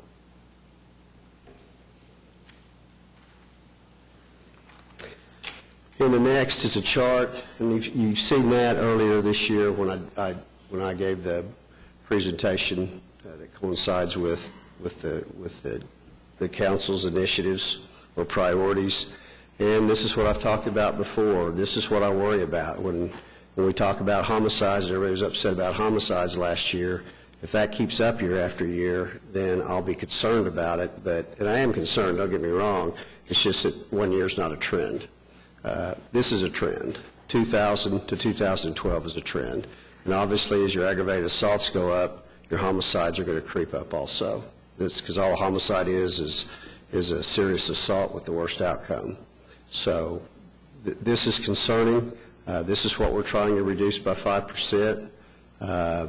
And I think by adding police officers in the field and by using the overtime that we're using, I think there's no doubt that we're going to be able to reduce this. Chief, may I ask you a question on this? Yes, on sir. this chart? Because there's an upward trend, but it's a significant change between 2007 and, say, 2008 or 9. Mm-hmm. Any thoughts as to what created that increase during that time? No, we saw, during that time, we saw a lot of the violent crime go up, period. We saw robbery spike. Now, this is only assaults, but we saw a lot of different crimes in that category go up. But if you look at 2008, 2009, up to 2010, this isn't scientific, but that's when we stopped hiring the officers. Right. That's when we stopped our recruit classes. So we weren't putting those officers out in the field. And at some point, as I said, we had about 118 vacancies. And that's going to impact. I'm not saying it's the total impact on that, but it is going to impact that. Right. Thank you. Chief, it also was exactly the same time we had severe economic problems and other things that might drive crime that we don't have control over. Right, and that could. I've never really jumped out there and attributed. I don't think social scientists have either attributed a lot of the violent crime due to economic bad times. I think you see a lot of property crimes and larcenies and things may go up. But, the problem is that bad people do bad things. Good people don't do bad things just because of the economic crime. Suicides and some of those things may go up.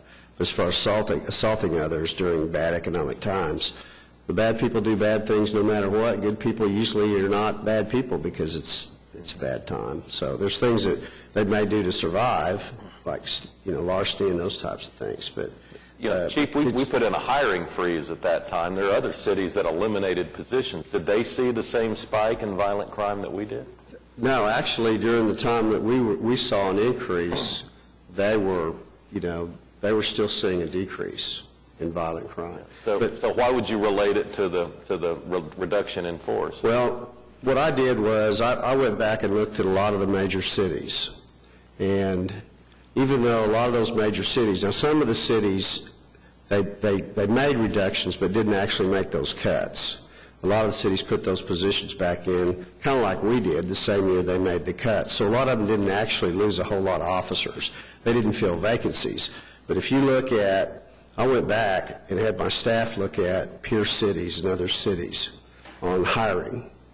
And since about 1995, we hadn't really increased our staffing level significantly at all. A few here and there to address Bricktown and some of the downtown areas. But if you look at all of our other cities, peer cities and some of the other cities, you saw significant increases in police staffing over those years incrementally. So the way I explain it to a lot of people is that even though we had a hiring freeze, we were already behind the curve. I mean, we started really being behind the curve back before 2000 on the number of officers we needed to keep pace with what was going on in this community. Where a lot of those other cities, if they had to cut 100 officers, they were already cutting 100 to maybe 800 they'd added. So, when we cut, it's deep. Or if we even stop hiring, it's deep because we're behind the curve. They're cutting to already an increased staff they've had over the years to keep up with things. And I think that even though they were making cuts, it didn't impact them as significantly as it had for us just to not even fill our positions. So it's pretty interesting. There was only one city in that survey that we did that didn't, and that was Wichita.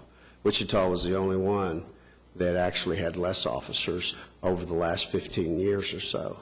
And so, and I think, you know, that's kind of, respectfully, that's kind of what we've been saying, is that, you know, you have to, our most important resource is police officers in keeping the crime down, and it's, you know, the best way to do that is try to keep up with that incrementally over the years, rather than getting so far behind and then trying to play catch up. And I think that, you know, and a lot of departments do it the same way. They wait and then they add, you know, they'll add 300, 400, 500 officers.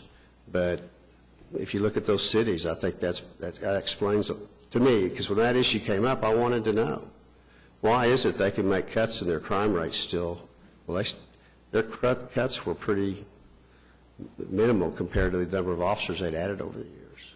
So, and that's pretty, I mean, that's anecdotal, that's not scientific. I mean, that's just, you know, that just could be one explanation. But most of the studies that you look at now and you show, it's that if you talk to major city chiefs, and I'm part of that group, you know, that you can put all kinds of programs in place, but as far as reducing crime, you've got to have those officers in the field to do that. So, in those other cities, how do they fund their police program? Well, they fund a variety of ways. You know, some of them are sales tax, some of them are, you know, county taxes, property. I mean, there's all kinds of different ways that they're funded. Some have a combination of things. Some have a city income tax. I mean, there's just a variety of ways that they fund those, you know, which is a policy decision, obviously, by council. And so it's hard to say one, because they all do it differently. And there's benefits and downsides to all of them. Actually, Bill, that's not a policy decision of council. Those are generally limited by state law as to what we can do in those areas, as far as funding for funding. Right. Okay. So, yeah, I mean, we're limited as to how we can support the city. So. Okay, the next issue is advancing technology.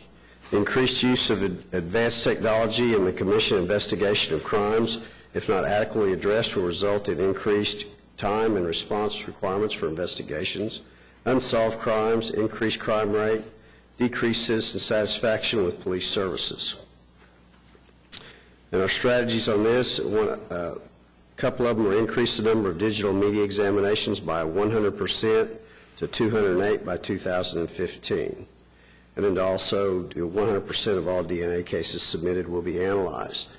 The one thing challenging for us with doing all the DNA cases is that we're one of the few cities that have actually trained their police officers to take DNA on property crimes. So our officers can actually go out and take swabbings and things as evidence. They can do they can also check for fingerprints, but now they can do swabbing and submit those as DNA evidence. So we have a lot larger caseload for our chemists to have to go through. Now, they don't examine all of them, only the ones they think that they, you know, that there may be actually some evidence there we can identify a suspect. But there's a lot of DNA that we have in our files now which basically identifies a suspect. We just don't know who that suspect is because we don't have any DNA to match it with. But at some point, if he gets caught on another burglary and we get him arrested or any other crime, and we have his DNA, then we can match those up and prove that crime's been committed by them. So that's why that's pretty significant. And obviously, the digital media is growing. I mean, our keeping up with staffing to support, because almost all crimes involve some type of digital evidence. Almost all, whether it's your telephone, whether it's your laptop, your iPad. It's just amazing, and it's expected in court now. Why didn't you examine their telephone, or so if you don't do it, it can hurt you in court. So. You know, back in, we went from 415, going back to the DNA, we had a backlog of 415 in 2012. We're down to 95 this year. And the reason for that is we're paying chemists overtime on the weekends to come in and try to play catch up. The reason we got so far behind is we lost several chemists, and it takes time to get those hired and certified. And until you do that, you're going to create a backlog. So we've made some strides in doing that. Chief, we do all of our DNA testing internally? Yes. There's two cities, two departments that have their own DNA labs. Well, there's three. There's the state that they do for the entire state. Tulsa has one, and we have one. And OSBI does not do any of ours or any of Tulsa's. they support the rest of the state, the smaller agencies. Okay. Advancing technology. By 2015, increased the number of digital meeting forensic examinations by 100% for a total of 2,008, like I stated before. In 2006, we started with 52 examinations. We doubled that by 2011, so we already reached that 100%, so we changed it to increase that by another 100% to 100. It was 104 in 2011, so we're trying to double that to 208. So that's how we got to that 208 in 15. And so right for this year, we're up to 71.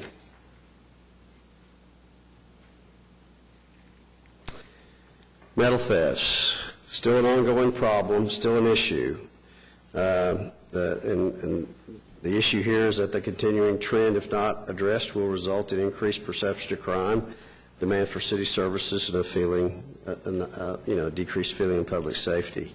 With the ordinance changes that you all made several years ago, and along with us creating a special unit, we think we've made some headways in dealing with the metal theft issue, especially with the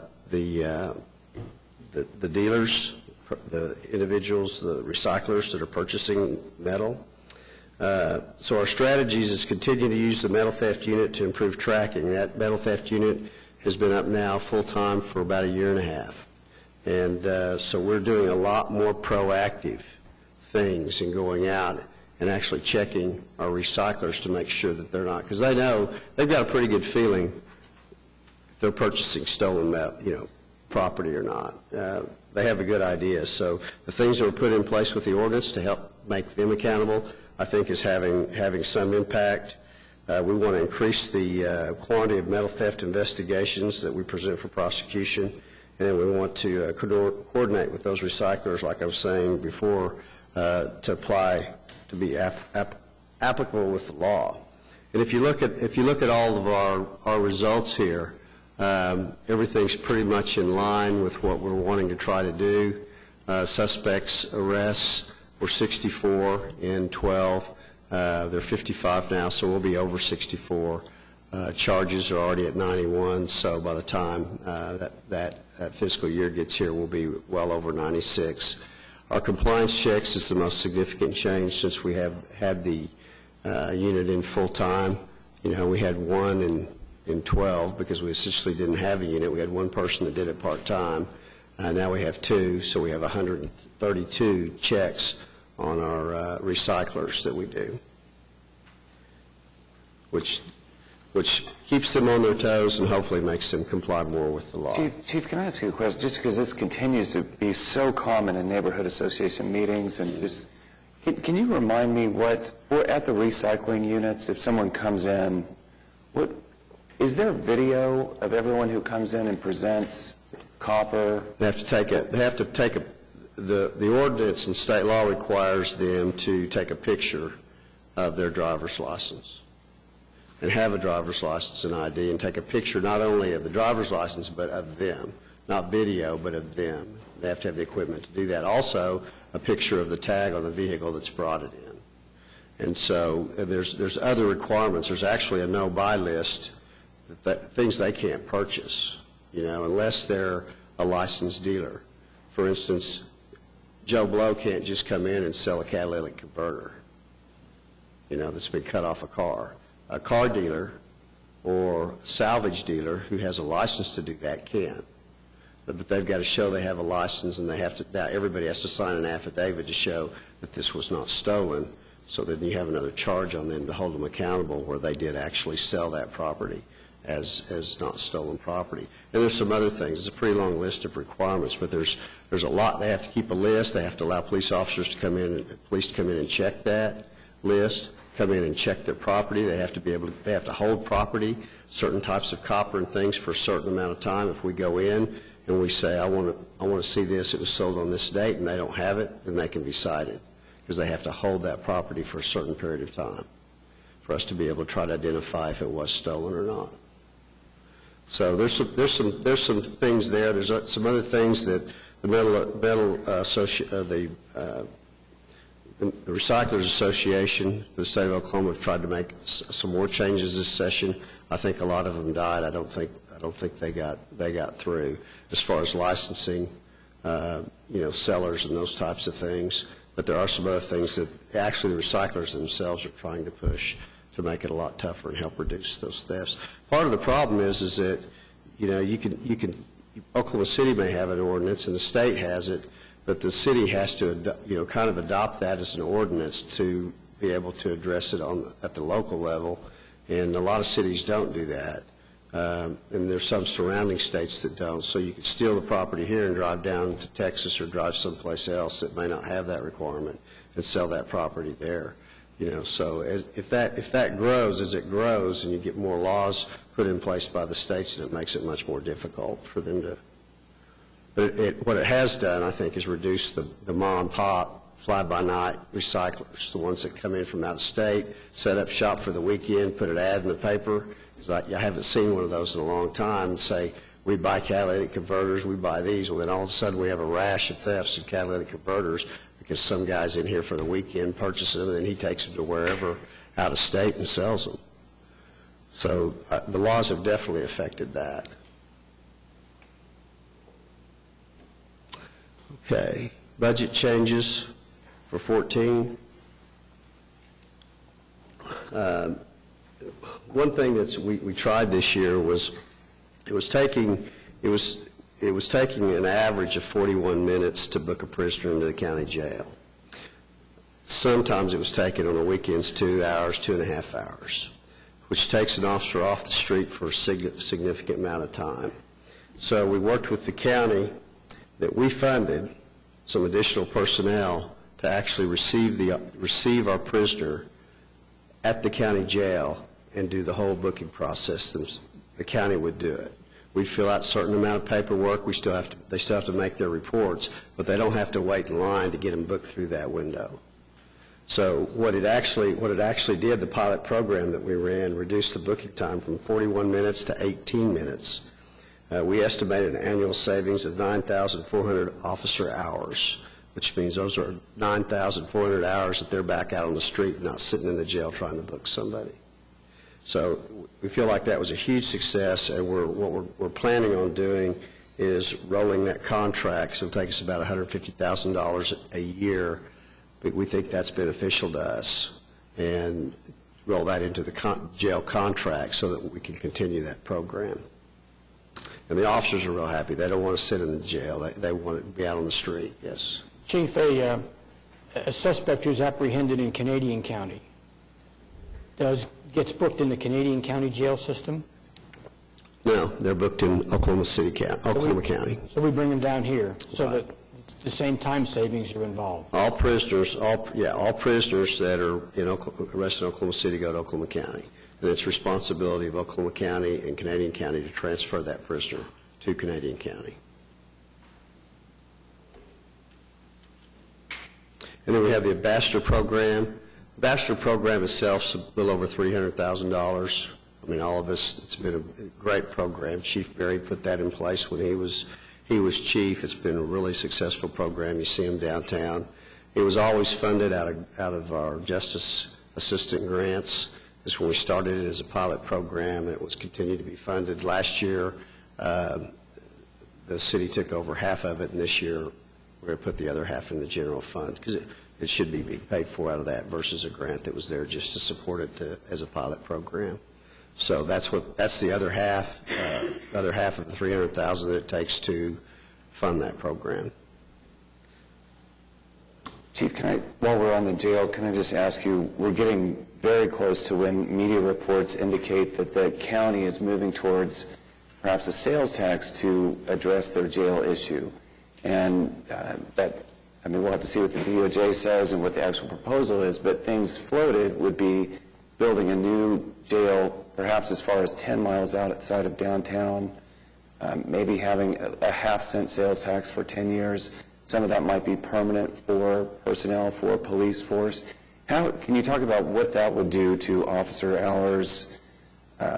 What would be your opinion about a new jail 5, 10 miles outside of downtown. I don't support that. I mean, I've been pretty open about that, and when they talked about doing that several years ago, and they had a plan put together to do that, having it centrally located in downtown where it is extremely valuable to us logistically. I mean, I can just give you an example. We put somebody in jail. The officer, that's one part of the process. The next process is for an investigator to investigate that case, and in most cases they have to go over and interview that person that's put in jail. Well, right now they walk across the street. So it doesn't take much time to walk across the street, pull a guy out, and interview him on a case so that they can file those charges, because that has to be done. You know, if you put it 5 to 10 miles out now, that changes that whole process. That's more time consuming. We have to actually travel from headquarters to that location. The other side of that is a big chunk of those, a big majority of those have municipal charges on them. Well, our municipal court's right across the street. Now you've got to figure out a way to transport, if it's that far away, transport your municipal prisoners 10 miles away or 5 miles away to the municipal courts. And that's a daily ongoing, both of these are daily ongoing processes. So all of a sudden you've added a lot of time and expense for the city to just not only interview the prisoners that are in there, but then get them to court. You can do some stuff over video that they do now, but a lot of it has to be in court. You know, all you have to do is walk them across the street to take them to court to deal with those types of things. That logistically, for officers bringing somebody in, it's centrally located, downtown centrally located. If they also need to book evidence and do things for us on a case, that allows them to be in close proximity so they're not having to go out here 10 miles away. It may be convenient for somebody who works that district or further south if it were south, but it makes it less convenient for a person that works in northwest or far northeast having to travel further to book that prisoner, and then also have to take that property, then come back down here and book the property here. Having that all in a central campus is much more beneficial logistically to everybody, both officers in the field transporting and both for investigations and for courts. The other side of that is that and we've talked about it, David Prater and I, District Attorney, have talked about it. He's totally against that also, because having it close to the county courts is much more convenient, much more beneficial to transport, because those prisoners have to also be transported to district court for felony charges. So, I mean, you know, the sheriff's aware that I oppose that. I do not like that at all. I don't think it's needed. I do think that changes need to be made to the jail. There are some physical changes, modifications that can be made to that jail to meet some of the issues that the Department of Justice have raised. But most of those issues that the Department of Justice raised were policy and procedures. Organizationally, they weren't physical problems. But there are some issues that need to be, needs to be some remodeling, but there's really no reason that all that can't be done on that campus, along with some new facilities to support that and remain centralized for everybody. You know, and the way I put it, I've always put it, is that we're the biggest client. I remember when the county jail was built, it was touted, what it was voted on as a city-county project. And we had a lot of say in that. We had a lot of discussion, a lot of input. We've had very little, at least from my side, have had very little involved in that jail. But several years ago I made a lot of the meetings and opposed that. And I think the district attorney is also on board with that. So if that answers your question.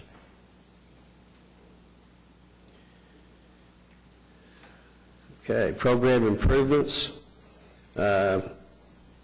The proposal this year is to add 37 officers and 3 lieutenants for a total of 40. Those positions will go to the Saturday overlap that we have now agreed on with the Fraternal Order of Police. This will obviously help us, the staffing will help us address the violent crime. A lot of these positions we'll be able to put in some of those areas, those specific areas where we're experiencing the violent crime. That's the dollar amount is about 2.8. The 2009 ARA COPS grant, 3 years ago we had 7 officers. We accepted a COPS grant, And we had 7 officer positions in truancy in our FACT program, 2 in our FACT, and I believe there was 1 lieutenant and 4 officers for the truancy program. That all the data that we have every year just seems to be a wonderful program. We've helped reduce some of the truancy rates in the schools for a lot of those kids. We've definitely reduced the number of parents that have gone to district court over a number of absences because we're catching the problem earlier, and we're getting those kids, making them accountable prior to it getting so bad that they can't even, they've missed a whole semester or missed a year. So I think it's been a good program. The requirements on that grant was that the city pick up the last 4th year, which is what you're seeing here. That's the dollar amount to pick up the 4th year on that.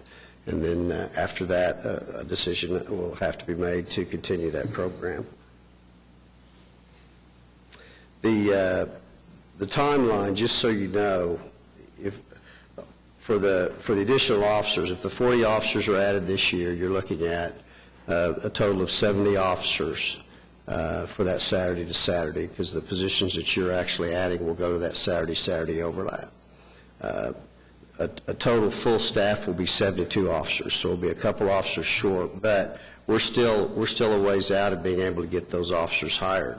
Now, in the agreement that we made, we'll start actually putting the Saturday overlap together, probably start with 2 divisions with Class 132, which would be about November of 2014 is when we'd actually get those officers assigned to that Saturday overlap.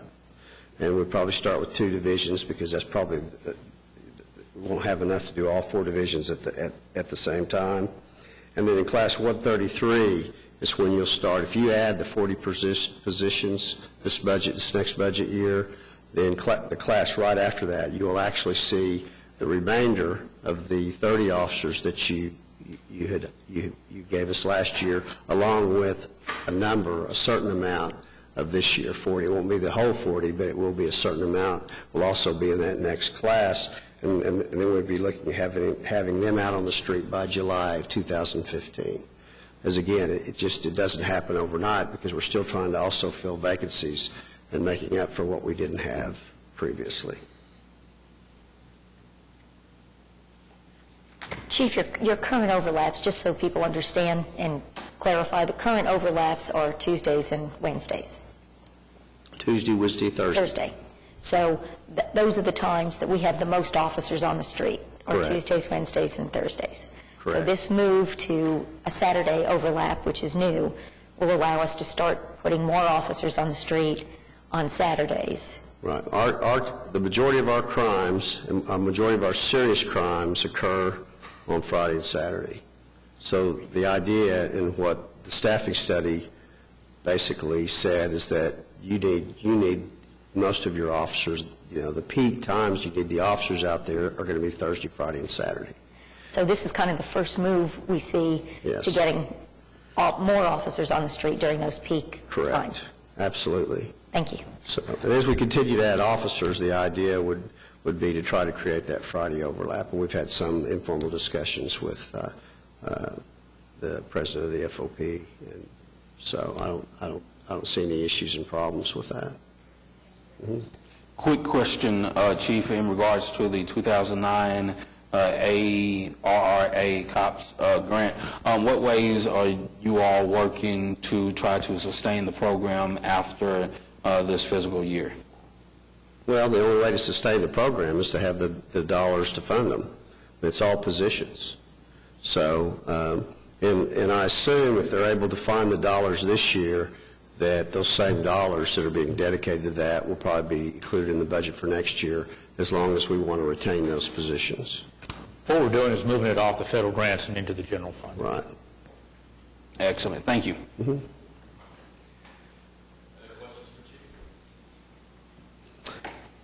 Okay, the FACT program, Family Awareness and Community Teamwork. This is one of our proactive community programs. Part of it was paid for by the COPS grant. 2 positions were paid with the COPS grant. And so we have a total of 4 officers, but we have a number of volunteers. We have a number of partnerships like Chesapeake, Sand Ridge, UCO, Metro Tech, the Thunder, Arts Council, Health Science Center, OSU Stillwater, or just to mention a few of the partnerships that have been involved with supporting the FACT program. We also have 175 volunteers, and we actually have 200 volunteers this year in 2012. So, you know, it's one of those issues that we're trying to directly impact some of these kids from becoming in gangs or getting out of gangs, and I'm going to play a video that explains it a lot better than me. Gang prevention program ran by the Oklahoma City Police Department. So you have family awareness. So we want to make families aware about what gangs are doing and the signs of gang activity and the dangers of gangs. Awareness in community, and then teamwork. So it's all work together to combat the one simple problem that we have in the city, which is gang violence. Gangs, you're surrounded by, you walk to the store, you go to the park, all you see is gangs, people getting quoted on. That makes it feel like that's what's next for you. Basically, our program is more focused on intervention instead of investigating crimes. So what we do is we get referrals from teachers, other police officers, people in the community, and they just come in contact with kids who otherwise would fail. I probably started getting closer and closer to getting quoted by the time I was 10. I actually got quoted when I was 11. As soon as I got quoted, I was turned on to everything it was about. I was exposed to it. I was getting shot at. I was going to jail. I was, you know, there was a lot going on.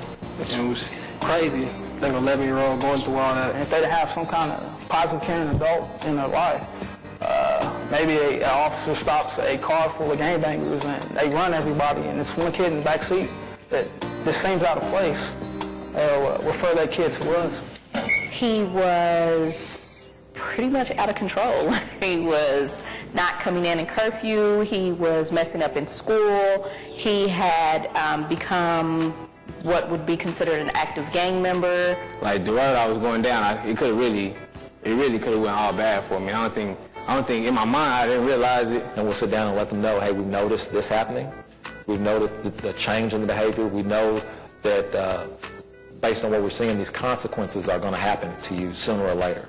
And we don't want that to happen. We also look for their potential. What are they good at? What do they want to be? What are their dreams? What are their goals? And if they don't have any, why not? The things that we've seen in the beginning in this intervention, the reason we come here is because you're at risk of not reaching your potential. It helped him become a more responsible child, a more responsible student. In fact, family, to me, that's how I see it. It's just a place. It's my home. I come here to chill anytime I want to. If I got a problem, call Cube. His whole approach to life improved through what I felt was this program. I mean, a lot of our kids, when they come into the program, they don't have anybody who cares about them. I mean, that's how they feel.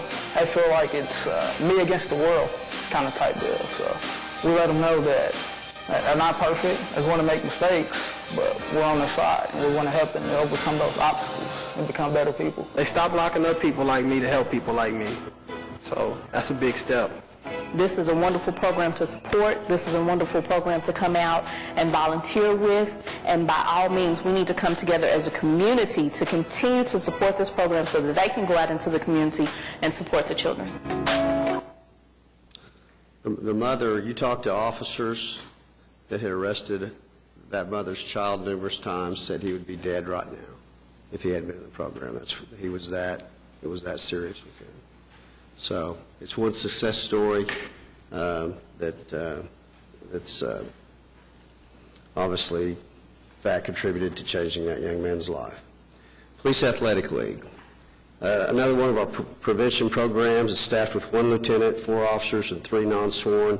The biggest part of that is the 132 registered volunteers that spend hours with that program. With working with kids. They're doing a lot in the schools now. They actually touched last year 3,500 kids. They're doing programs in the schools. They're doing after-school mentoring programs on South Robinson and down in that Rotary Park where they've got teachers coming in to help with kids that are struggling in schools. It's primarily to create athletic opportunities, programs for them that inner city kids could normally afford to be a part of. We've partnered recently with the Boys and Girls Clubs to use our park in South Oklahoma City, that Rotary Park that they worked for years on and tried to improve. into soccer fields, and now Boys and Girls Clubs, along with some other organizations and the Police Athletic League, are working together to put on those soccer programs. Boys and Girls Club soccer program was pretty much dead because they didn't have a place to do it, couldn't afford it, and it was ideal for us to partner with them. So it's worked out pretty well. Some of our partnerships and supporters within the community are Sandridge, Tyler Media, the Thunder again, the Barons hockey team, McLaughlin Family Foundation, Oklahoma City Charity Fight Night, Target, Bricktown Rotary, Oklahoma Heritage Association, BOK, and Oklahoma City Schools. So it continues to grow. It's probably one of the better police athletic league programs in the country if you look at it. But again, you have so many volunteers that are willing to work with the officers that you can't, the dollars, if you were to put that in the dollar figures, and the amount of manpower and hours would be tremendous. New Victims Assistance Program that we started as a pilot program last year. It's amazed me, and it's primarily because of the person we hired, Kim Garrett. She just received the Governor's Award for this program. We started it with the VOCA grants as a pilot program and hired her. And as you can see here, crime victims served just within the last year, 1,390. Community services referred over 3,600 or almost 3,700. Services provided are things. Her job is if you have a victim, what's that need? Is it securing the door? Is it elderly that can't afford to get her window fixed because it got broken into? Is it somebody that's has suffered identity theft? Where can we get the resources to help support them if they don't know where to go? We don't provide all those resources. We know where the resources are and use those resources to help support our program. Things like crisis intervention, we do our own follow-ups, criminal justice support, assistance for victims from other agencies like I was talking about, crime victim compensation assistance. We get some of that through the district attorney's office, and just providing any type of information they may need to help them after they've been victimized. A lot of people don't know where to go and what to turn to. There's a number of associations that we take advantage of. The DA's office, Good Samaritans, Homicide Support Group, Compassionate Friends, YWCA, Attorney General's office, Calm Waters, Red Rock, so on and so on. All these agencies that are available, we help coordinate to tailor to what their needs are. And Kim Garrett has done a tremendous job. I just have to give her all the credit. She's way beyond what we ever thought. And then last year in the budget, we actually put her in as a full-time employee because the program was so successful. Now, hers is separate from our domestic. We have a person that's full-time, domestic violence, with our contract with the YWCA. She does not handle domestic violence. If she has that, she refers them to our domestic violence coordinator that is in our office and works hand in hand with our investigators, the YWCA, the shelter. This year, we became accredited for the third time. Accreditation happens every 3 years. We went through the process again this year. It was established to create best practices in law enforcement. I can tell you right now, after doing this 9 years ago, we're a better law enforcement agency because of doing it. It took us about 2 to 3 years. It actually started when Chief Berry was there, and I had the opportunity to finish it up, and it was a process of getting to the point where we could adhere to all of the 442 standards, and we're only 14 of 34 police departments with a population over 500,000 that are accredited in the United States. And part of that is because that 442 standards is just very difficult to do, but I'm very proud to say that we do that, and now we were accredited for the third time. This is our ninth year. So we're pretty proud of that. We really need to stop and highlight that for a second. If you think about that, of all the major police departments out there with all the resources they have, and only 14 of those top 34 fall in this category. That's really a big deal. I really do give the chief and his staff a great kudos for doing it. That's really a big deal. And it's a process that you really have to promote throughout the whole police department, because when they come in, they don't just talk to me. They don't trust me completely. They want to go out and they'll hit an officer cold on the street and say, okay, policy so-and-so and so-and-so, what do you do on that? And that officer says, well, here's what we do. This is what we're supposed to be doing. It's just like wearing vests. They require that you wear reflective vests. We didn't do that before for officers working the street. It's a good idea. It's safer because they can be seen. Well, they want to go out, talk to the officer and say, where's your vest? Pop the trunk, there's his vest, and he uses it on traffic. So they don't just take our word for it, or the fact that it's written.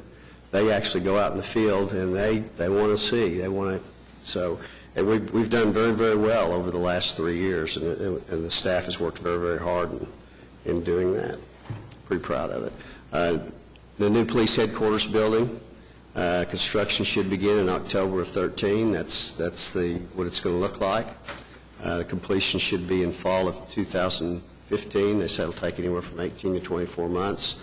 ADG has been wonderful to work with. They've done a great job in working through a lot of the process. It's been a new experience for me, so it's at first it was a lot of fun and interesting, and after a lot of work, we're ready for it to start. It's approximately 87,000 square feet, and we're looking forward to that project getting started. The next one is the new Southwest Briefing Station. Construction should begin in May of 2013. It's at Southwest 54th and Portland, and the completion date should be around June 2014. Future plans at some point is to put our air support out there. It's on airport property. We're surrounded by private property now there at the old airport property, airport strip. So at some point we're going to have to move out of that. And it's going to be pretty ideal for us to have a combination of our station and staff and there at Will Rogers Airport. So when we do build that, we will actually redistrict. We'll actually move some people around and probably restaff some of our areas to where we feel like we have the majority of calls and things like that. We're really going to look at that seriously, especially with adding police officers. But again, Will Rogers, we will probably convert into additional fleet space or something like that. We have the need for that space, so we will actually use the building. And I think that wraps it up. Are there any further questions? Pete? One of the things that happens every time I go to a neighborhood meeting, especially in the older neighborhoods, people have a concern about safety. They're concerned about, when you were talking about the violent crime stuff, one of the things you talked about, if we don't control that violent crime, one of the things that's going to happen is that there's going to be a decreased feeling of safety. And I think that's already happening. I mean, I'm not sure how closely related it is to violent crime, but I think, as Councilman Shadid pointed out, it may be more related to the things that happen right inside their neighborhood, like somebody's air conditioner gets stolen, that kind of thing. If there was, and I think we've added officers, which is my opinion, based on what you've said over the last couple of years, that's the number one way to solve this, is put more bodies on the street. And I think we're doing all we can. Based on what you've told me, you can't handle more than 2 classes a year. We're doing 2 classes this year. We did 2 last year. Right. But if you had one other thing, what would you add? What else would you do? Because it is a constant question at neighborhood meetings of what, I don't feel safe in my home. I mean, some people don't articulate it quite that way, but you get that feeling, especially in neighborhoods where you have a lot of older residents. I think some of the things that I would suggest I don't want to talk about, I get in trouble every time I talk about any type of gun issues. So, that's one thing. Some of those laws. Yeah, we can't do. We don't have any over that. But I mean, if you're talking about some of those things, right. But we're looking at trying to work more closely and do a program working more closely with our gang units, with probation and parole, and with the state, and trying to really address those, because a lot of people come out and reoffend. And so we're going to try to do some of the things.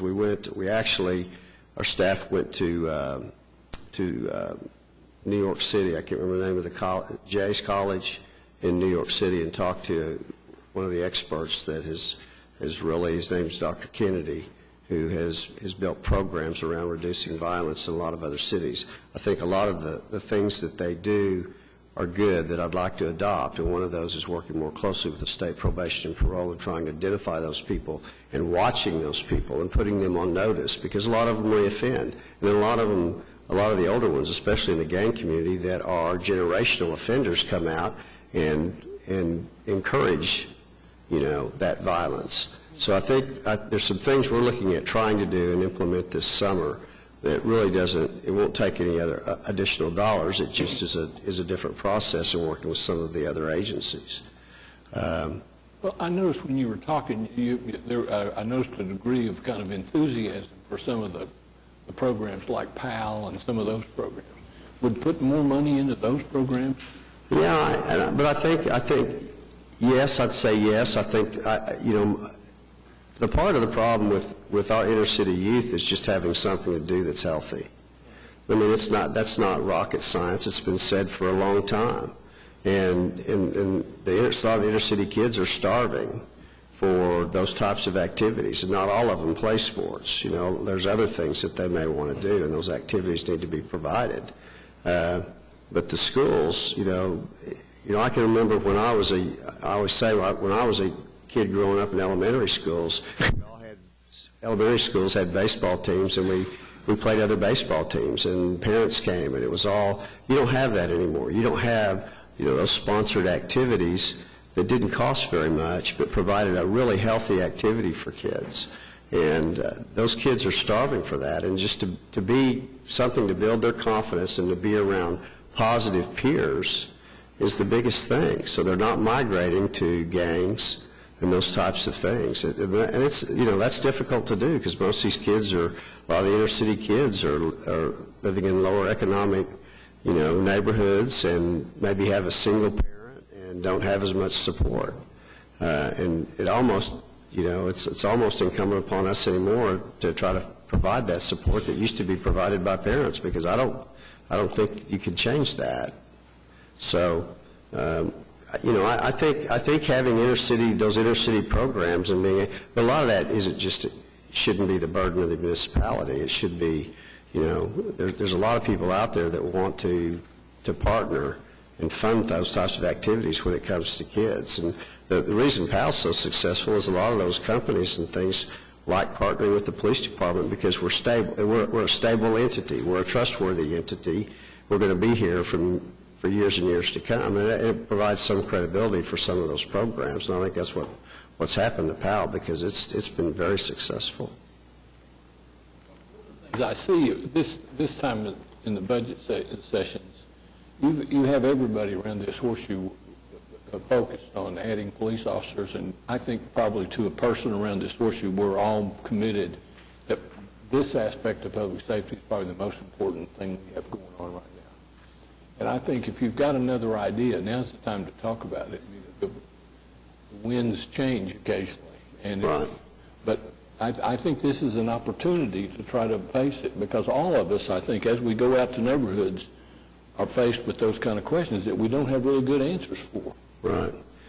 Well, there's opportunities. I mean, with the maps, you're building gymnasiums for all the elementary schools.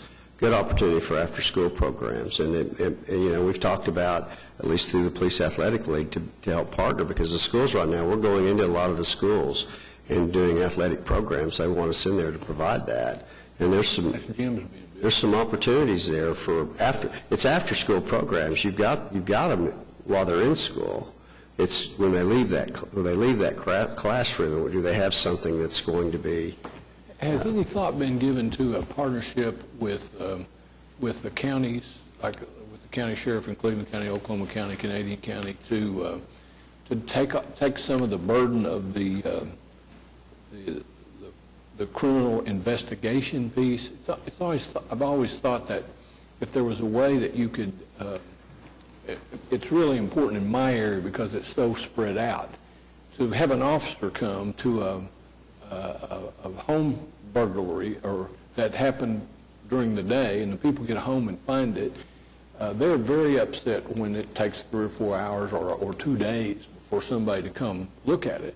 I recognize that you can't take an officer off duty to do that because the crime's already committed, that very little can be done about it. But And has there been any thought given to forming some kind of alliance with the various county sheriff's offices and maybe get the deputies off the motorcycles giving tickets and actually doing something to fight crime? Well, I mean, the sheriff's office used to have their own investigative unit, but, you know, if it's an Oklahoma City jurisdiction, it's probably better for us to be able to investigate that, carry it through, and file those charges. I mean, part of our reporting of crime is what occurs in Oklahoma City.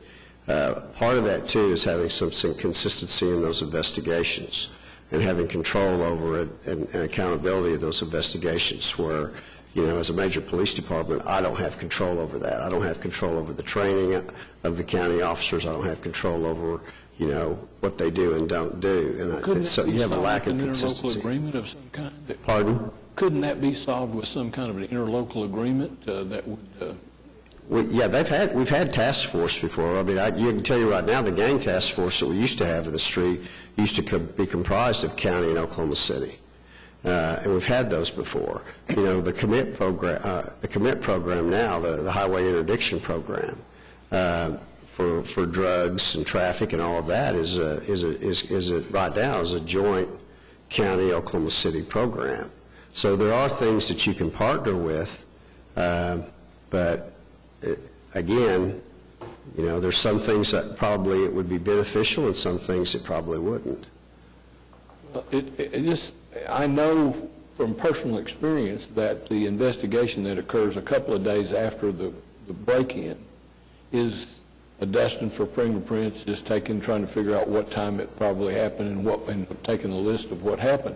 It doesn't seem like to me, I understand why you don't want an officer. In my area, we've got one, and he's covering all these square miles. I understand that's not the highest and best use of his time. But from the public's perception standpoint, it's a very high use of his time. Right. Because they see an officer, they see somebody that's concerned about their problem.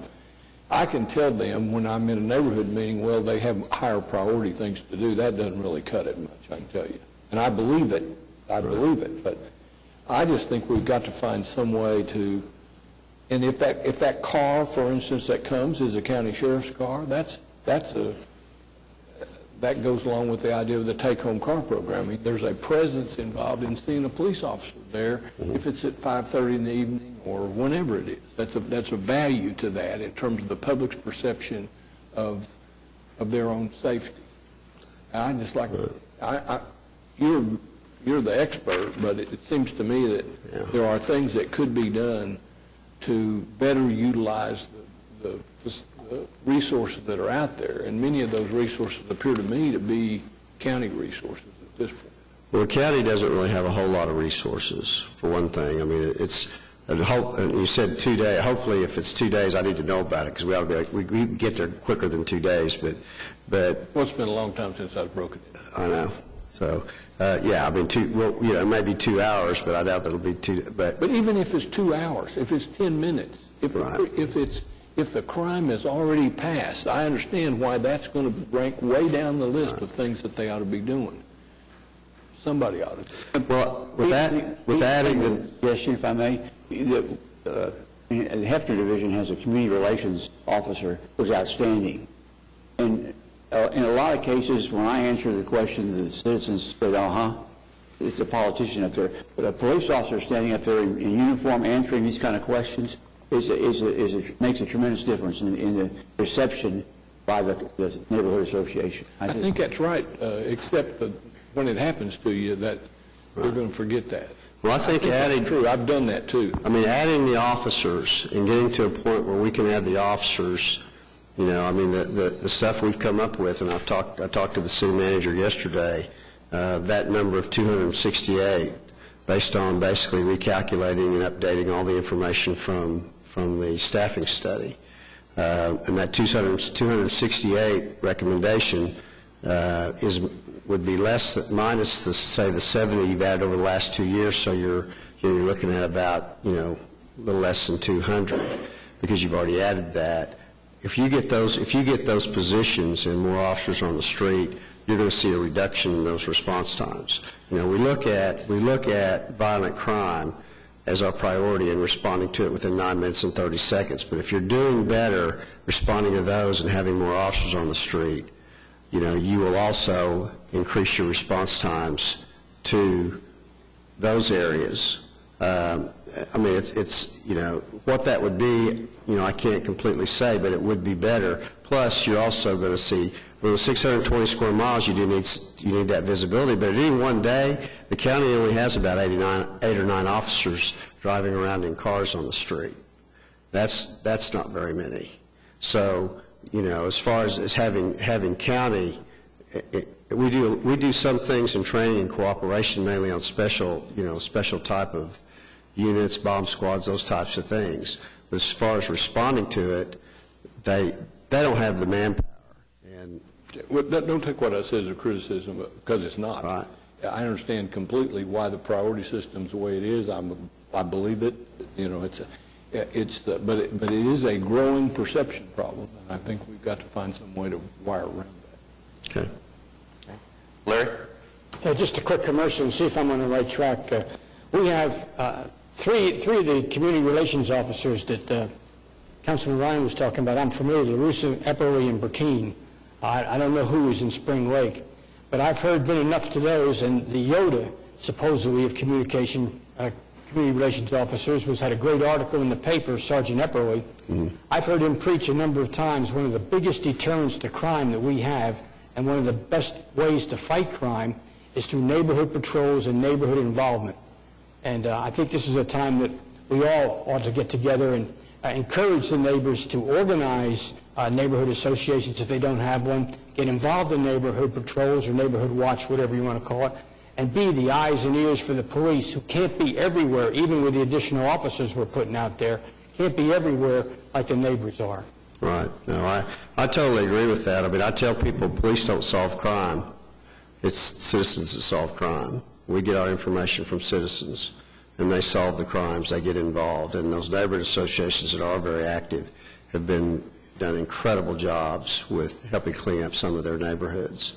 So, but it takes a combination of things, and I know planning's working on some things as far as revitalizing some neighborhoods where, I mean, you talked about code enforcement earlier.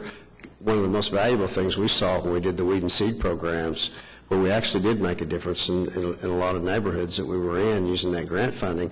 Well, police was huge. Having extra police in a small area was huge in clearing up the crime, but the other side of that was code enforcement, cleaning up the neighborhoods. And we had more feedback and more comments about having access to code enforcement, because we would hire code enforcement extra with grant money just for that weed and seed area, a small area, and they were able to give special attention to that. And we probably got more positive feedback from code enforcement than we did from police officers, from having police officers. So, but you're absolutely right. I mean, it's getting them involved. And a lot of times what you find is if they know they have a police officer, if they do have a police officer that's in that neighborhood and they get to know that police officer, which you can do if you have more of those resources, then it kind of empowers that neighborhood. That in some neighborhoods they're living in fear. They're afraid to get out and do stuff because of some gang house down the street. And having a police officer in those neighborhoods gives them a little bit more courage and more support if they know they have that. I'd like to wrap this up. One more question? I just have one quick comment. For the seniors, comment and then a question. For the seniors, you didn't mention, you mentioned a lot of the programs you've got going for the youth, but the Oklahoma City Police Department, in conjunction with the Oklahoma County Sheriff's Office, supports the Triad organization, does it not? Yes, it does. And there's an excellent avenue for seniors to get involved to deal with this perception of personal fear. Right. It's a growing program between the county and us in prevention and providing information to seniors and actually getting them to volunteer. All right. John? I have a comment, not a question. I just want to thank Chief City and his staff. The overtime program, I do believe, is working, especially when you look at housing development such as Sooner Haven, where at one point in time, every other day, you was having a shooting or a stabbing or something in that particular housing development. I lost a classmate not too long ago who so happened was visiting the Sooner Haven housing complex, and he got killed.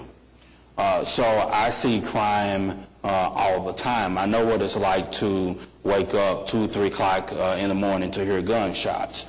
So I am a strong supporter that we definitely need more police patrolling. Thank you, Mr. Mayor. Thank you, Chief. Thank you, Councilman. All right. Thanks, Chief. Ready to adjourn the Finance Committee? All right. We'll adjourn the Finance Committee, reconvene the council meeting. Items from council. James, you have anything for us today? Ed? Larry? Pete? David?